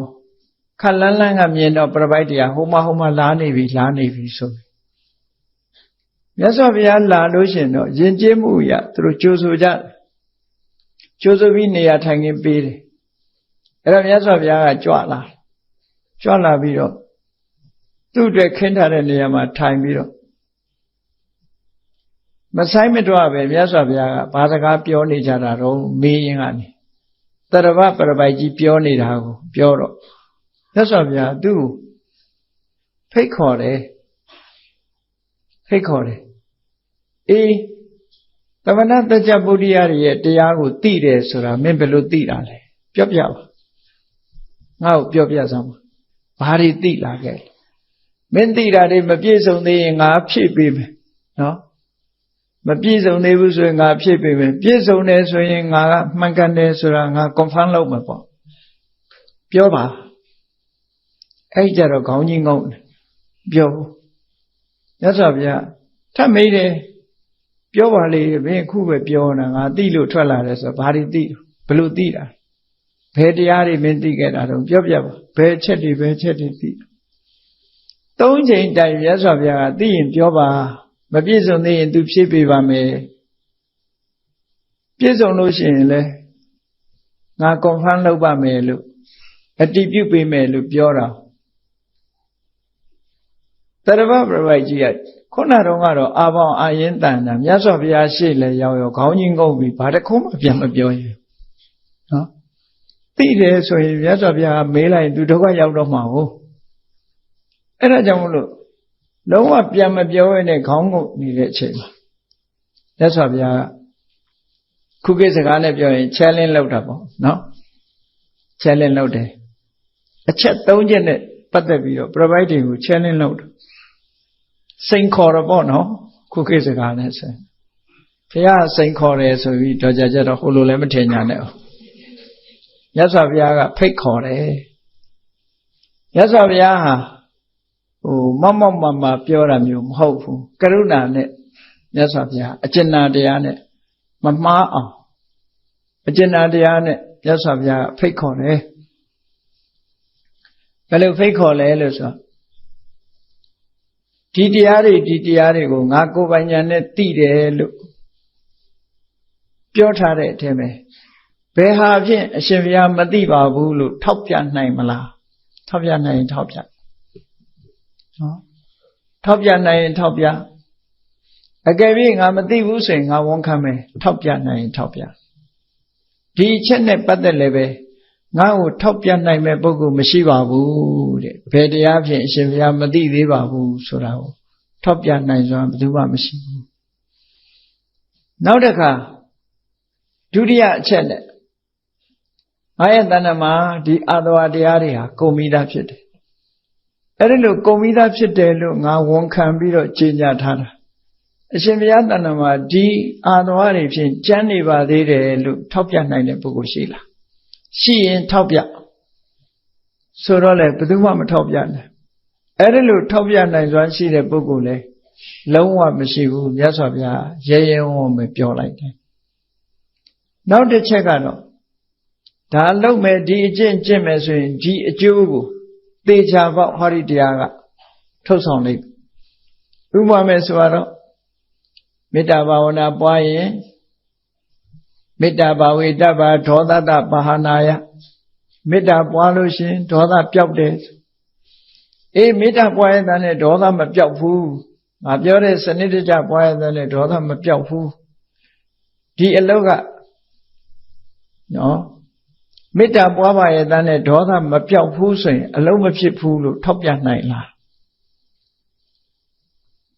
အတုပဘာဝေတ္တဘာရာဂတပါဟနာယတွေ့တာချစ်ခင်တဲ့တဏှာရာဂကိုဖယ်ရှားဖို့အတွက်အတုပဘာဝနာကိုပွားပါကြာကြာနာနာပွားရတဲ့နဲ့တဏှာရာဂမပြောက်ဘူးလို့ထောက်ပြနိုင်လားဟောဒီအကျိုးအတွက်ဒီလမ်းစဉ်ကိုချမှတ်ထားပြီးအဲ့ဒီအတိုင်းရှောက်လန်းတဲ့ပုဂ္ဂိုလ်ကိုဟောဒီလှုပ်ဆောင်ချက်ကနေပြီးတော့မဖြစ်ပေါ်စေဘူးလို့ထောက်ပြနိုင်သလားထောက်ပြနိုင်တဲ့ပုဂ္ဂိုလ်တရားမှမရှိဘူးလောကကြီးမှာဒီလိုထောက်ပြနိုင်တဲ့ပုဂ္ဂိုလ်တဦးမှလူထဲမှာလည်းမရှိဘူးသမဏဗြဟ္မဏတွေထဲမှာလည်းမရှိဘူးနတ်တွေပြမတွေထဲမှာလည်းမရှိဘူးမြတ်စွာဘုရားကဒီအချက်တွေနဲ့ပတ်သက်ပြီးတော့ရဲရဲဝံ့ဝံ့မိန့်ကြားခဲ့တယ်အဲ့ဒီလိုလဲမိန့်ကြားပြီးရော မြတ်စွာဘုရားသူတို့ကိုပြောနိုင်တဲ့ပုဂ္ဂိုလ်ရှိရင်ထွက်ပြောဆိုပြီးတော့ပရပိုက်တွေကိုဒီအချက်တွေနဲ့ပတ်သက်ပြီးထောက်ပြနိုင်ရင်ပြောလို့ဆိုတော့ဘယ်သူမှမပြောအလုံးငြိမ်သွားတာခေါဏကတရပဆိုတဲ့ပရပိုက်ကြီးကအပေါင်းအာရင်တန်နဲ့ဘုရားမလာခင်ကပြောနေတဲ့ပုဂ္ဂိုလ်ဟာခေါင်းကြီးငိုက်ဆိုင်ချပြီးတော့မျက်နှာကြီးကမသားမယာနဲ့အဲ့ဒါကြံမှိုင်ပြီးတော့ဘာမှပြောစရာမရှိဘဲနဲ့ခါတယ်ငုတ်တုတ်ချီထိုင်နေဒီအချက်တွေနဲ့မေးလိုက်မယ်ဆိုလို့ရှိရင်တဲ့မြတ်စွာဘုရားဓမ္မစစ်အားဖြင့်ငါမေးလိုက်မယ်ဆိုလို့ရှိရင်တဲ့ငါ့ကိုတုံ့ပြန်ပြီးတော့ပြောနိုင်မဲ့ပုဂ္ဂိုလ်မရှိဘူးဆိုတာငါသိတယ်အဲ့ဒါလို့တုံ့ပြန်မပြောဘဲနဲ့ငါပြောတဲ့စကားနဲ့ပတ်သက်လာလို့ရှိရင်မနစ်သက်တဲ့အမူအရာပြခြင်းလဲပြလိုက်မယ်တဲ့သို့မဟုတ်ဒီစကားကိုဖယ်ထုတ်ပြီးတော့အပြင်စကားတွေထည့်ပြီးတော့မူလစကားကိုဖယ်ထုတ်ပြစ်တာလဲလှုပ်ချင်လှုပ်လိုက်မယ်တော့မဟုတ်ဘာမှမပြောနိုင်မဲနဲ့ငုတ်တုတ်ကြီးထိုင်ရင်လဲထိုင်နေမယ်အကြောင်းအရာတစ်ခုနဲ့တစ်ခုဖုံးကွယ်ပြီးတော့လည်းပဲရှောင်တိန်နေလိမ့်မယ်လို့အဲ့ဒီထဲကတစ်မျိုးမျိုးပဲဖြစ်မယ်အခုတရပပရပိုက်ကြီးပဲကြီးလို့ဆိုပြီးမြတ်စွာဘုရားလက်ညှိုးထိုးပြောသူကငါ့ကိုဘာမှပြန်မပြောနိုင်ဘူး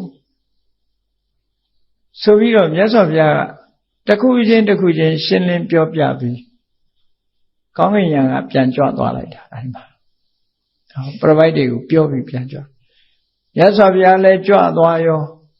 ဉာဏ်နဲ့ပရပိုက်တွေကတရပပရပိုက်ကိုဝိုင်းပြီးတော့ပြောကြတာပေါ့ခုနတုန်းကတော့မိုးလာကဲလာရှင်သေးတန်ဟောက်နေအခုမြေခွေးတန်ဖြစ်သွားပါလားရှင်သေးကြီးကအခုမှမြေခွေးကြီးဖြစ်သွားပြီဆိုတာယဟန်ဂေါတမမလာခင်တုန်းကတော့အပေါင်းအာရင်တန်နဲ့ပြောလိုက်တာငါသိတယ်အကုန်သိခဲ့တယ်နဲ့ပြောတယ်အခုကျတော့မေးတာတခွန်းမှမဖြေနိုင်ပါလားဆိုပြီးတော့ဝိုင်းပြီးတော့ထိုးနှက်ကြတယ်တဲ့ဒါကတရပသုတ်တံမှာမှတ်တမ်းတင်ထားတာလေးကိုချင်းချုပ်ပြောပြတာနော်အဲ့တော့ဒီပရပိုက်တွေနဲ့ပတ်သက်လာတဲ့အခါမှာလည်းပဲမြတ်စွာဘုရားပရပိုက်တွေအကြောင်းကိုကြွပြီးတော့ဒီအမှန်တရားနဲ့ပတ်သက်ပြီးတော့ရှိတယ်တချို့ပရပိုက်တွေကညံထက်ပြီးတော့အမှန်တရားကိုနှိမ့်ချိုက်တဲ့ပရပိုက်တွေလည်းရှိတယ်တချို့ပရပိုက်တွေကျတော့သူတို့ဘဝကိုမစွန့်လွတ်နိုင်လို့မြတ်စွာဘုရားကိုကြည်ညိုလေးစားတာကိုပြတော်လည်းပဲသူတို့အယူဝါဒမှာဆက်လက်နေကြတာတွေလည်းအများကြီးရှိတယ်ပေါ့တရားချစ်ခင်သူတော်စင်ပြိဿအပေါင်းတို့လောကသားတို့အတွက်မြတ်စွာဘုရားရဲ့မြတ်ဗုဒ္ဓရဲ့ကြိုးပမ်းချက်တွေဟာမိမိနဲ့ဘာသာဝါဒမတူတဲ့ပုဂ္ဂိုလ်တွေကိုလည်းအကျိုးသက်ရောက်မှုဖြစ်ပေါ်စေရန်မဟာကရုဏာအကျဉ်းတရားထားပြီးတော့ပရပိုက်တွေရဲ့အကြံကိုကြွပြီးတော့တရားဟောခဲ့တဲ့အချိန်ပေါင်းလည်းမတန်မှများပါတယ်တရားဟောခဲ့သည့်အတွက်ကြောင့်အမှန်တရားကိုသိရှိပြီးတော့ပရပိုက်တွေဟာအကျိုးတရားရသွားပြီးဘုရားရဲ့တပိဋကဝကခံသွားတယ်ရှင်သာရိပုတ္တရာတို့ရှင်မောဂလန်တို့လိုပရပိုက်ဘဝတွေပရပိုက်ကနေပြီးတော့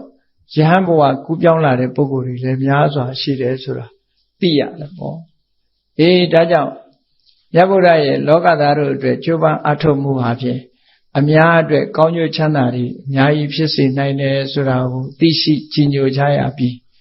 တို့တွေလည်းမြတ်ဗုဒ္ဓရဲ့ဂုဏ်ကျေးဇူးတွေကိုအာယုံပြုကာ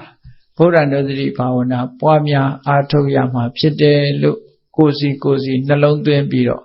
ဗုဒ္ဓနုဒတိဘာဝနာတရားဖြစ်ပွားအောင်ကြိုးစားနိုင်ကြပါစေကုန်သတည်း